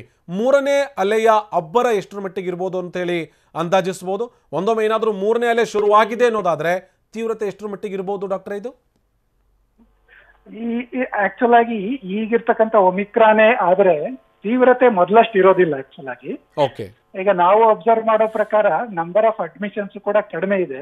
ಹೌದು, ಕಾಯಿಲೆ ಕೂಡ ಅಷ್ಟು ತೀವ್ರವಾಗಿ ಅಂದ್ರೆ ಆಕ್ಸಿಜನ್ ರಿಕ್ವೈರ್ಮೆಂಟ್ ಆಗೋದು, ಅಡ್ಮಿಷನ್ ರಿಕ್ವೈರ್ಮೆಂಟ್ ಆ ತರದ್ದು ನೆಸೆಸಿಟಿ ಬರ್ತಾ ಇಲ್ಲ. ಸೊ ಅದರಿಂದ ನಾವು ಇದು ಜನಕ್ಕೆ ಹೆಚ್ಚು ಹರಡಿದ್ರು ಕೂಡ ಅಷ್ಟೊಂದು ಸಾವು ನೋವು ಮಾಡೋದಿಲ್ಲ ಅಂತ ಒಂದು ನಂಬಿಕೆ ಇದೆ. ಬಟ್ ಅಂದ್ರೆ ಅದನ್ನ ಅನ್ಕೊಂಡ್ಬಿಟ್ಟು ಸಡ್ಲ ಬಿಡಬಾರ್ದು ಅಂತ ಅಷ್ಟೇನೆ ಎಚ್ಚರಿಕೆ ಇರಬೇಕು. ಹೌದು ಹೌದು ಹೌದು ಹೌದು ಹೌದು ಡಾಕ್ಟರ್, ಇಲ್ಲಿ ಒಂದು ವಿಚಾರ ಇತ್ತು, ಈ ಬೂಸ್ಟರ್ ಡೋಸ್ ವಿಚಾರದಲ್ಲಿ ಒಂದು ಕನ್ಫ್ಯೂಷನ್ ಇತ್ತು. ಬೂಸ್ಟರ್ ಡೋಸ್ ತೆಗೆದುಕೊಳ್ಳುವಂಥವ್ರು ಅಥವಾ ತಗೋಬೇಕು ಅಂತ ನಿರ್ಧರಿಸಿರೋರು ಈಗ ಕೋವಿಶೀಲ್ಡ್ ತಗೊಂಡಿರ್ತಾರೆ, ಬೂಸ್ಟರ್ ಡೋಸ್ ಕೋವ್ಯಾಕ್ಸಿನ್ ತಗೋಬೋದಾ, ಅಥವಾ ಕೋವ್ಯಾಕ್ಸಿನ್ ತಗೊಂಡವ್ರು ಕೋವಿಶೀಲ್ಡ್ ತಗೋಬೋದಾ, ಸ್ಪುಟ್ನಿಕ್ ತಗೊಂಡಿರೋರು ಕೋವಿಶೀಲ್ಡು ಕೋವ್ಯಾಕ್ಸಿನ್ ತಗೋಬೋದಾ, ಈ ರೀತಿಯಾದಂಥ ಒಂದು ಕನ್ಫ್ಯೂಷನ್ ಇದೆ. ಆದಷ್ಟು ಹಿಂದೆ ತಗೊಂಡ ವ್ಯಾಕ್ಸಿನ್ ಈಗ ತಗೋಬೇಕು ಅಂತ ರೆಕಮೆಂಡೇಶನ್ ಇರೋದು. ಹೌದು, ಅಂದ್ರೆ ಮಿಕ್ಸ್ ಅಂಡ್ ಮ್ಯಾಚ್ ಮಾಡೋದ್ರಿಂದ ಅಡ್ವಾಂಟೇಜ್ ಇದೆಯಾ ಅನ್ನೋದು ಗೊತ್ತಿಲ್ಲ, ಬಟ್ ಡಿಸ್ಅಡ್ವಾಂಟೇಜ್ ಇಲ್ಲ. ಯಾಕೆಂದ್ರೆ ಅದು ಆಕ್ಸಿಡೆಂಟಲ್ ಆಗಿ ಏನು ವಾಟ್ ಎವರ್ ಮಿಕ್ಸ್ ಅಪ್ ಆಗಿತ್ತು, ಹೌದು ಹೌದು, ಅದರಲ್ಲಿ ನಾವು ಏನು ಅಡ್ಡ ಪರಿಣಾಮ ಕಂಡಿಲ್ಲ. ಬಟ್ ಉಪಯೋಗವಾಗುತ್ತೆ ಅನ್ನೋದ್ರ ಬಗ್ಗೆ ಇನ್ನೂ ಕನ್ಫ್ಯೂಷನ್ ಇದೆ ಆಕ್ಚುಲ್ ಆಗಿ. Okay okay okay okay okay okay okay thank you doctor Chandrashekhar ಅವರೇ, ಇಷ್ಟೊತ್ತು ನನ್ನ ಜೊತೆ ಜಾಯ್ನ್ ಆಗಿ ತಮ್ಮ ಅಭಿಪ್ರಾಯವನ್ನು ಹಂಚ್ಕೊಂಡ್ರಿ. ಡಾಕ್ಟರ್ ವಿಶಾಲ್ ರವರು ಕೂಡ ನಮ್ಮ ಜೊತೆಗೆ ಸಂಪರ್ಕದಲ್ಲೇ ಇದ್ದಾರೆ. ಡಾಕ್ಟರ್ ವಿಶಾಲ್ ರವರೇ, ಇಲ್ಲಿ ಗಮನಿಸ್ತಾ ಇದ್ವಿ ಪ್ರಪಂಚದ ಬೇರೆ ಬೇರೆ ದೇಶಗಳಲ್ಲಿ 3ನೇ ಅಲೆ ಬಂದು ಹೋಗಿ 4ನೇ ಅಲೆ ಎದುರಿಸ್ತಾ ಇರುವಂಥ ದೇಶಗಳ ಸಂಖ್ಯೆಯು ಕೂಡ ಜಾಸ್ತಿ ಇದೆ. ಭಾರತಕ್ಕೆ ಹೋಲಿಸ್ಕೊಂಡ್ರೆ ಭಾರತದಲ್ಲಿ 2ನೇ ಅಲೆ ಮುಗಿಸಿ 3ನೇ ಅಲೆಗೆ ಕಾಲಿಟ್ಟಿದ್ದೀವ ಅನ್ನುವಂಥ ಅನುಮಾನದಲ್ಲಿದ್ದೀವಿ. ಇನ್ನು 3ನೇ ಅಲೆ ಶುರುವಾಯ್ತಾ ಅನ್ನುವಂಥ ಗೊಂದಲದಲ್ಲಿದ್ದೀವಿ. ಹೀಗಿದ್ದಂಥ ಸಂದರ್ಭದಲ್ಲಿ 2 ಅಲೆಗಳಲ್ಲಿ ಕಲ್ತಂಥ ಪಾಠ, ಅದರ ಜೊತೆಗೆ ಈ ರೋಗದ ವಿರುದ್ಧ ಹೋರಾಡೋದಕ್ಕೆ ನಮ್ಮ ಕೈಯಲ್ಲಿ ದೊಡ್ಡ ಅಸ್ತ್ರ ಇದೆ, ವ್ಯಾಕ್ಸಿನ್. ಇದನ್ನೆಲ್ಲ ನೋಡ್ತಾ ಹೋದ್ರೆ ಎಷ್ಟರ ಮಟ್ಟಿಗೆ ಯಶಸ್ವಿ ಆಗಬಹುದು ಅಂತ ಭಾರತ? ಇವತ್ತಿಗೆ ಜಗತ್ತಲ್ಲಿ ಲಸಿಕೆ ಮತ್ತೆ ತಳಿಯ ಮಧ್ಯದಲ್ಲಿರುವಂತಹ ಈ ಒಂದು ರೇಸ್ ನಡೀತಾ ಉಂಟು. ಹೌದು, ಈ ರೇಸ್ ಅಲ್ಲಿ ಹಲವಾರು ದೇಶಗಳು ಲಸಿಕೆ ಗೆಲ್ತಾ ಉಂಟು, ತಳಿ ಗೆಲ್ತಾ ಇಲ್ಲ. ಬಟ್ ಇನ್ನೂ ಕೂಡ ಸುಮಾರು 10ರಿಂದ 20 ಲೋ ಇನ್ಕಮ್ ದೇಶಗಳಲ್ಲಿ 4-5ರಿಂದ ಕಡಿಮೆ ವ್ಯಾಕ್ಸಿನೇಷನ್ ನಡೀತಾ ಉಂಟು. ಈ ನಿಟ್ಟಲ್ಲಿ ಎಷ್ಟರವರೆಗೆ ಇಡೀ ಜಗತ್ತೇ ಸುರಕ್ಷಿತವಾಗಿ ಇರುವುದಿಲ್ಲ, ಬರೇ ಮಾತ್ರ ಒಂದು ದೇಶ ಸುರಕ್ಷಿತವಾಗಿ ಇಟ್ಕೊಳ್ಳೋದು ಕಷ್ಟ ನಮಗೆ. ನಿಜ. ಇದನ್ನು ನಾವು ಎಲ್ಲರೂ ಗಮನ ಕೊಟ್ಕೊಂಡು ಮುಖ್ಯವಾಗಿ ಅರ್ಥ ಮಾಡ್ಕೊಳ್ಳುವುದು ಭಾರಿ ಇಂಪಾರ್ಟೆಂಟ್ ಇರುತ್ತೆ ಬರುವ ದಿನಗಳಲ್ಲಿ. ದಟ್ ಎಷ್ಟವರೆಗೆ ಪೂರ್ತಿ ಜಗತ್ತೇ ಸುರಕ್ಷಿತವಾಗಿರುವುದಿಲ್ಲ, ಒಂದು ದೇಶ ಮಾತ್ರ ಸುರಕ್ಷಿತವಾಗಿರುವುದು ತಪ್ಪು ನಂಬಿಕೆ ಇರ್ಬೋದು. ಯಾಕಂದ್ರೆ ಬರುವ ನೆಕ್ಸ್ಟ್ ತಳಿ ಇನ್ನೊಂದು ಯಾವ್ದಾದ ಕಡೆಯಿಂದ ಬರ್ಬಹುದು. ಬಟ್ ಅಷ್ಟರವರೆಗೆ 2 ಲಸಿಕೆಯ ಡೋಸ್ಗಳು ನಮ್ಮ ಹಾಸ್ಪಿಟಲೈಸೇಷನ್, ICU ಅಡ್ಮಿಷನ್, ಆಕ್ಸಿಜನೇಷನ್ ಅನ್ನು 90% ಕಡಿಮೆ ಮಾಡುತ್ತೆ ಹೇಳಿರುವಂತ ಮಾಹಿತಿ ನಮ್ಮ ಎದುರಿಗುಂಟು. ಆ ನಿಟ್ಟಲ್ಲಿ ಕರ್ನಾಟಕ ಮತ್ತೆ ಹಲವಾರು ರಾಜ್ಯಗಳು ಸುರಕ್ಷಿತವಾಗಿದ್ದೇವೆ. 3ನೇ ಅಲೆ ಬರುವುದು ಅನಿವಾರ್ಯ ಹೇಳಿ ಕಾಣ್ತಾ ಉಂಟು. ಇವತ್ತಿಗೆ ಮಹಾರಾಷ್ಟ್ರ 7% ಅಲ್ಲಿ ಉಂಟು, ವೆಸ್ಟ್ ಬೆಂಗಾಲ್ 17% ಅಲ್ಲಿ ಉಂಟು. ಪಾಸಿಟಿವಿಟಿ ರೇಟ್ ಎಲ್ಲಾ ಕಡೆ ಜಾಸ್ತಿ ಆಗ್ತಾ ಉಂಟು. ಸೊ 3ನೇ ಅಲೆ ಬರುವುದು ಅನಿವಾರ್ಯ. ಬಟ್ ಇದರ ತೀವ್ರತೆ ತುಂಬಾ ಕಡಿಮೆ ಇರುತ್ತೆ. ಇದು ಇಷ್ಟರವರೆಗೆ ಕಲ್ತ್ಕೊಂಡ ತಳಿಗಳ ಸ್ವಭಾವದಲ್ಲಿ ಯಾವುದೇ ತರದಲ್ಲಿ ಮಕ್ಕಳಿಗೆ ಅಥವಾ ಬೇರೆ ತರದ ಜನರಿಗೆ ತೀವ್ರತೆಯ ರೋಗ ತರುವಂತದ್ದು ಇಲ್ಲ. ಲಸಿಕೆ ಪಡ್ಕೊಳ್ಳೋದು ತುಂಬಾ ಮುಖ್ಯ. ಮಕ್ಕಳಲ್ಲಿ ಅವರ ರೋಗ ನಿರೋಧಕ ಶಕ್ತಿಯೇ ಒಂದು ಒಳ್ಳೆ ಲಸಿಕೆ. ಆ ಕಾರಣದಿಂದಾಗಿ ಮಕ್ಕಳ ಬಗ್ಗೆ ಆತಂಕ ಪಡುವುದು ಬೇಕಾಗಿಲ್ಲ ಹೇಳುವಂತ ಮೊದಲನೇ ಮಾಹಿತಿ ನಮಗೆ ಜಗತ್ತಿನ ಎಲ್ಲಾ ಕಡೆಯಿಂದ ಬಂದಿದೆ. ಸೊ ಈ ನಿಟ್ಟಿನಲ್ಲಿ ನಾವೆಲ್ಲರೂ ಜಾಗ್ರತೆ ವಹಿಸಿಕೊಂಡು ತಮ್ಮ ಸಾಮಾಜಿಕ ಮತ್ತೆ ಆರ್ಥಿಕ ಚಟುವಟಿಕೆಗಳನ್ನು, ಆಸ್ಪತ್ರೆಯ ಚಟುವಟಿಕೆಗಳನ್ನು ನಡೆಸಬೇಕು ಹೇಳಿ ಸರ್ಕಾರ ಬೇರೆ ಬೇರೆ ಕಡೆಯಲ್ಲಿ ನಿವೇದನೆ ಮಾಡ್ತಾ ಉಂಟು. ನಾವು ಅದನ್ನು ಪಾಲನೆ ಮಾಡಿ ಸರ್ಕಾರಕ್ಕೆ ಆಶ್ವಾಸನೆ ಕೊಡುವುದು ಮುಖ್ಯ. ದಟ್ ನಾವು ಈ ಪಾಸಿಟಿವಿಟಿ ರೇಟ್ ಅನ್ನು 1ರಿಂದ 5 ತಗೊಂಡು ಹೋಗುವುದಿಲ್ಲ ಹೇಳುವಂತ ತೀರ್ಮಾನ ನಾವು ಜನರು ಕನ್ನಡಿಗರು ಮಾಡಿಬಿಟ್ರೆ ಕರ್ನಾಟಕದ ಜನರು ಸರ್ಕಾರದ ಮೇಲೆ ಇರುವಂತಹ ಪ್ರೆಷರ್ ಅನ್ನು ಕಡಿಮೆ ಮಾಡಿಕೊಂಡು ಅವರು ಒಳಗೆ ಬರುವಂತಹ ಸಂದರ್ಭಗಳನ್ನು ನಾವು ಅವಾಯ್ಡ್ ಮಾಡಬಹುದು ಹೇಳಕ್ಕೆ ಇಷ್ಟಪಡ್ತೀನಿ. ಓಕೆ ಡಾಕ್ಟರ್, ಇಲ್ಲಿ ಒಂದು ವಿಚಾರ ಇತ್ತು. ಹೊಸ ಪ್ರಭೇದ ಕಾಣಿಸ್ಕೊಂಡ ಸಂದರ್ಭದಲ್ಲಿ ಹಳೆ ಪ್ರಭೇದ ವ್ಯಾನಿಶ್ ಆಗಿ ಹೊಸ ಪ್ರಭೇದವೇ ಡಾಮಿನೆಂಟ್ ಆಗುತ್ತೆ ಎನ್ನುವಂಥ ಮಾತಿತ್ತು. ಹಂಗೆ ನೋಡಿದ್ರೆ ಡೆಲ್ಟಾ ವೇರಿಯಂಟ್ ಸದ್ಯಕ್ಕೆ ಜಾಸ್ತಿ ಇದೆಯಾ ಅಥವಾ ನಾವು ಒಮಿಕ್ರಾನ್ ಸೋಂಕಿನ ಸಂಖ್ಯೆ ಜಾಸ್ತಿ ಇದೆಯಾ? ಜಿನೋಮಿಕ್ ಸೀಕ್ವೆನ್ಸಿಂಗ್ ಅಲ್ಲಿ ಗಮನಿಸ್ತಾ ಹೋದರೆ ಕೇವಲ 100ರ ಗಡಿ ಕೂಡ ದಾಟಿಲ್ಲ ಈ ಒಮಿಕ್ರಾನ್ ಸೋಂಕಿನ ಸಂಖ್ಯೆ. ಈಗಲೂ ಕೂಡ ಡೆಲ್ಟಾ ವೇರಿಯಂಟ್ ಇಂದಲೇ ಸೋಂಕಿನ ಸಂಖ್ಯೆ ಜಾಸ್ತಿ ಆಗ್ತಾ ಇದೆಯಾ ಅಥವಾ ನಾವೇನಾದರೂ ಜಿನೋಮಿಕ್ ಸೀಕ್ವೆನ್ಸಿಂಗ್ ಕಳಿಸೋದ್ರಲ್ಲಿ ಹಿಂದೆ ಬಿದ್ದಿದ್ದೀವಾ ಹೇಗೆ ಅಂತ? ದಿಢೀರ್ ಅಂತೇಳಿ ಸೋಂಕಿನ ಸಂಖ್ಯೆ ಜಾಸ್ತಿ ಆಗ್ತಾ ಇರೋದು ಒಮಿಕ್ರಾನ್ ಇಂದ ಜಾಸ್ತಿ ಆಗ್ತಾ ಇದೆ ಅಂತೇಳಿ ಕನ್ಕ್ಲೂಷನ್ಗೆ ಬರ್ಬೋದಾ ಅಥವಾ ನಮ್ಮ ಓಲ್ಡ್ ವೇರಿಯಂಟ್ ಡೆಲ್ಟಾ ಇಂದಾಗಿ ಸೋಂಕಿನ ಸಂಖ್ಯೆ ಜಾಸ್ತಿ ಆಗ್ತಾ ಇದೆ ಅಂತೇಳಿ ಕನ್ಕ್ಲೂಷನ್ಗೆ ಬರ್ಬೋದಾ ಡಾಕ್ಟ್ರೆ? ಇಷ್ಟರವರೆಗೆ ಇರುವಂತಹ ನಮ್ಮ ಪ್ರಿಡಾಮಿನೆಂಟ್ ಜಿನೋಮಿಕ್ ಸರ್ವೆಲೆನ್ಸ್ ರಿಪೋರ್ಟ್ ಅಲ್ಲಿ ಇರುವಂತಹ ಮಾಹಿತಿ ಇರುವುದು ದಟ್ ಮೆಜಾರಿಟಿ ಸ್ಟ್ರೇನ್ ಗಳಿರುವುದು ಡೆಲ್ಟಾ ಅಥವಾ ಅದರ ಸಬ್ಲೀನೇಜ್ ಅಂದ್ರೆ ಉಪತಳಿಗಳು. 18 ಉಪತಳಿಗಳನ್ನು ನಮ್ಮ ದೇಶದಲ್ಲಿ ಕಂಡು ಬಂದಿದೆ ಡೆಲ್ಟಾದ. ಸುಮಾರು 118 ಉಪತಳಿಗಳು ಡೆಲ್ಟಾದಲ್ಲಿ ಆಲ್ರೆಡಿ ಉಂಟು, ಅದರಲ್ಲಿ 18 ನಮ್ಮ ದೇಶದಲ್ಲಿ ಕಂಡು ಬಂದಿದೆ. ಸೊ ಇವತ್ತಿನ ನಿಟ್ಟಲ್ಲಿ ಓಮೈಕ್ರಾನ್ ಜಾಸ್ತಿ ಆಗ್ತಾ ಉಂಟು ಹೇಳಿ ನಮಗೆ ನಿನ್ನೆ ನಾವು USA ಕೆಲವು CDC ಎಕ್ಸ್ಪರ್ಟ್ಸ್ ಹತ್ರ ಮಾತನಾಡ್ತಾ ಇರುವಾಗ ಅವ್ರು ಹೇಳಿದ್ರು USA ಅಲ್ಲಿ ಇವತ್ತಿಗೆ 60% ಸ್ಟ್ರೇನ್ಸ್ ಗಳು ಓಮೈಕ್ರಾನ್ ಇದುಂಟು, 40% ಡೆಲ್ಟಾದುಂಟು. ಸೊ ಬರುವ ಒಂದು ತಿಂಗಳಲ್ಲಿ ಇದೇ ಟ್ರೆಂಡ್ ನಮಗೆ ಕಾಣಬಹುದು. ಜಿನೋಮಿಕ್ಸ್ ಅಲ್ಲೂ ಕೂಡ ಈ ಟ್ರೆಂಡ್ ಗಳು ಕಾಣಕ್ಕೆ ಶುರು ಆಗಿದೆ ದಟ್ ಒಮೈಕ್ರಾನ್ ಕೇಸಸ್ ಗಳು ಜಾಸ್ತಿ ಆಗ್ತಾ ಉಂಟು ಹೇಳಿ. ಸೊ ಬರುವ ದಿನಗಳಲ್ಲಿ ಈಗ ಇನ್ನೊಂದು ವಿಷಯ ಏನ್ ಹೇಳಿದ್ರೆ ಆದಷ್ಟು ಮಟ್ಟಲ್ಲಿ ಈ ಜಿನೋಮಿಕ್ ರಿಪೋರ್ಟ್ ಗಳನ್ನು 10 ದಿನದಿಂದ 2 ವಾರ ಒಳಗಡೆ ಕೊಡಕ್ಕೆ ಪ್ರಯತ್ನ ಮಾಡ್ತಾ ಇದ್ದಾರೆ. ಸೊ ನ್ಯಾಚುರಲ್ ನಮ್ಮ ಎದುರಿಗೆ 2 ವಾರದ ಲ್ಯಾಗ್ ಇರುತ್ತೆ. ಯಾಕಂದ್ರೆ PCR ಅಲ್ಲಿ ನಮಗೆ 1 ದಿನದ ಒಳಗಡೆ ಗೊತ್ತಾಗತ್ತೆ, ನಮಗೀಗ 2 ವಾರ ಒಳಗಡೆ ಗೊತ್ತಾಗುತ್ತೆ. ಓಕೆ ಡಾಕ್ಟರ್ ಸಾರಿ ನಿಮ್ಮನ್ನ ಇಂಟರಪ್ಟ್ ಮಾಡ್ತಾ ಇದ್ದೀನಿ. ನಾನು ಯಾಕೆ ಪ್ರಶ್ನೆ ಕೇಳಿದೆ ಅಂತ ಹೇಳಿದ್ರೆ, ನಾವು ಒಮಿಕ್ರಾನ್ ಸಿವಿಯಾರಿಟಿ ಇಲ್ಲ, ಒಮಿಕ್ರಾನ್ ಸೋಂಕಿನ ಸಂಖ್ಯೆ ಜಾಸ್ತಿ ಆದರೂ ಕೂಡ ತಲೆ ಕೆಡಿಸ್ಕೊಳ್ಳುವಂಥ ಅವಶ್ಯಕತೆ ಇಲ್ಲ. ಯಾಕೆಂದರೆ ಅದರ ಸಿವಿಯಾರಿಟಿ ಜಾಸ್ತಿ ಇಲ್ಲ, ಆಸ್ಪತ್ರೆಗೆ ದಾಖಲಾಗೋರ ಸಂಖ್ಯೆ ಕಮ್ಮಿ ಇದೆ ಅಂತ ಹೇಳ್ತಾ ಇದ್ದೀವಿ. ಆದರೆ ನಮ್ಮಲ್ಲಿ ಆ ಒಮಿಕ್ರಾನ್ನ ಸೋಂಕಿನ ಸಂಖ್ಯೆ ತೀರಾ ಕಮ್ಮಿ ಇದೆ, 100ರ ಗಡಿ ಕೂಡ ದಾಟಿಲ್ಲ. ಆದರೆ ಡೆಲ್ಟಾ ತೀರಾ ಡೇಂಜರಸ್ ಅನ್ನುವಂಥ ಮಾತಿದೆ. ಡೆಲ್ಟಾಯಿಂದಾಗಿ ಆದಂಥ ಅನಾಹುತಗಳು ನಮ್ಮ ಕಣ್ಣು ಮುಂದಿದೆ. ಈಗಲೂ ಕೂಡ ಡೆಲ್ಟಾ ಜೊತೆಗೆ ಅದರ ಉಪತಳಿಗಳ ಸಂಖ್ಯೆ ಜಾಸ್ತಿ ಇದೆ ಅನ್ನೋದಾದರೆ ಮತ್ತೆ ಆಸ್ಪತ್ರೆಗಳ ಮೇಲಿನ ಡಿಪೆಂಡೆನ್ಸಿ ಜಾಸ್ತಿ ಆಗುತ್ತಾ ಅಂತ ಇದು ಇರುವಂತ ಆತಂಕ. ಇದಕ್ಕೆ ವರ್ಲ್ಡ್ ಓವರ್ ಇರುವಂತ ಡೇಟಾದಲ್ಲಿ ನಮ್ಮ ಕರ್ನಾಟಕ ರಾಜ್ಯದಲ್ಲಿ ಆಗ್ಲಿ ಹಲವಾರು ಬೇರೆ ರಾಜ್ಯಗಳಲ್ಲಾಗ್ಲಿ ಲಸಿಕೆಯ ಕಾರ್ಯಕ್ರಮಗಳು ತುಂಬಾ ಸ್ಟ್ರಾಂಗ್ ಆಗಿರುವ ಕಾರಣ, ಆಲ್ಮೋಸ್ಟ್ ಕೆಲವು ಕಡೆಯಲ್ಲಿ 90% ಮುಟ್ಟಿರುವ ಕಾರಣ ಹಾಸ್ಪಿಟಲೈಸೇಷನ್ ಮತ್ತೆ ICU ಟ್ರೆಂಡ್ಸ್ ಗಳು ಡೆಫಿನೆಟ್ಲಿ ಕಡಿಮೆ ಇರುತ್ತೆ. 90% ರಿಡಕ್ಷನ್ ಇರುತ್ತೆ ಹೇಳುವಂತದಕ್ಕೆ ಆಶ್ವಾಸನೆ ಕೊಡಬಹುದು ಈಗಿನ ಡೇಟಾ ಪ್ರಕಾರ. ಸೊ ಆ ನಿಟ್ಟಿನಲ್ಲಿ ಡೆಲ್ಟಾನೇ ಇರ್ಲಿ ಒಮಿಕ್ರಾನ್ ಇರ್ಲಿ, ನಮ್ಮ ಲಸಿಕೆ ನಮಗೆ ಇರುವಂತಹ ಮುಖ್ಯವಾದಂತಹ ಅಸ್ತ್ರ. ಅದು ನಮಗೆ ಎಷ್ಟು ಪ್ರೊಟೆಕ್ಷನ್ ಕೊಡುತ್ತೆ, ಅದು ಮತ್ತೆ ಮಾಸ್ಕ್ ವೆಂಟಿಲೇಷನ್ ನಮಗೆ ಕೊಡುವಂತಹ ಪ್ರೊಟೆಕ್ಷನ್ ಅಲ್ಲಿ ನಮಗೆ ಬರುವ ದಿನಗಳಲ್ಲಿ ಹಾಸ್ಪಿಟಲೈಸೇಷನ್ಗಳು ಜಾಸ್ತಿ ಆಗುವುದಿಲ್ಲ ಹೇಳುವಂತಹ ಮಾಹಿತಿ ನಮ್ಮ ಎದುರಿಗೆ ಉಂಟು. ಓಕೆ, ಸೊ ಡೆಲ್ಟಾನೇ ಇರ್ಲಿ ಒಮೈಕ್ರಾನೇ ಇರ್ಲಿ, ಕರೆಂಟ್ ಟ್ರೆಂಡ್ಸ್ ವರ್ಲ್ಡ್ ಓವರ್ ನೋಡಿದ್ರೆ ಹಾಸ್ಪಿಟಲೈಸೇಷನ್ಗಳು ಕಡಿಮೆ ಇರುತ್ತೆ. ಬಟ್ ಅದನ್ನ ಹೇಳ್ಕೊಂಡು ನಾವು ಗಾಬರಿ ಪಡ್ಬೇಕಾಗಿಲ್ಲ, ನಾವು ಆರಾಮಾಗಿ ಮಾಸ್ಕ್ ಕೆಳಗೆ ಹಾಕೊಂಡು ಏನು ಆಗುದಿಲ್ಲ ಹೇಳುವಂತ ತಪ್ಪು ತಿಳುವಳಿಕೆಗಳು ಬರಬಾರ್ದು.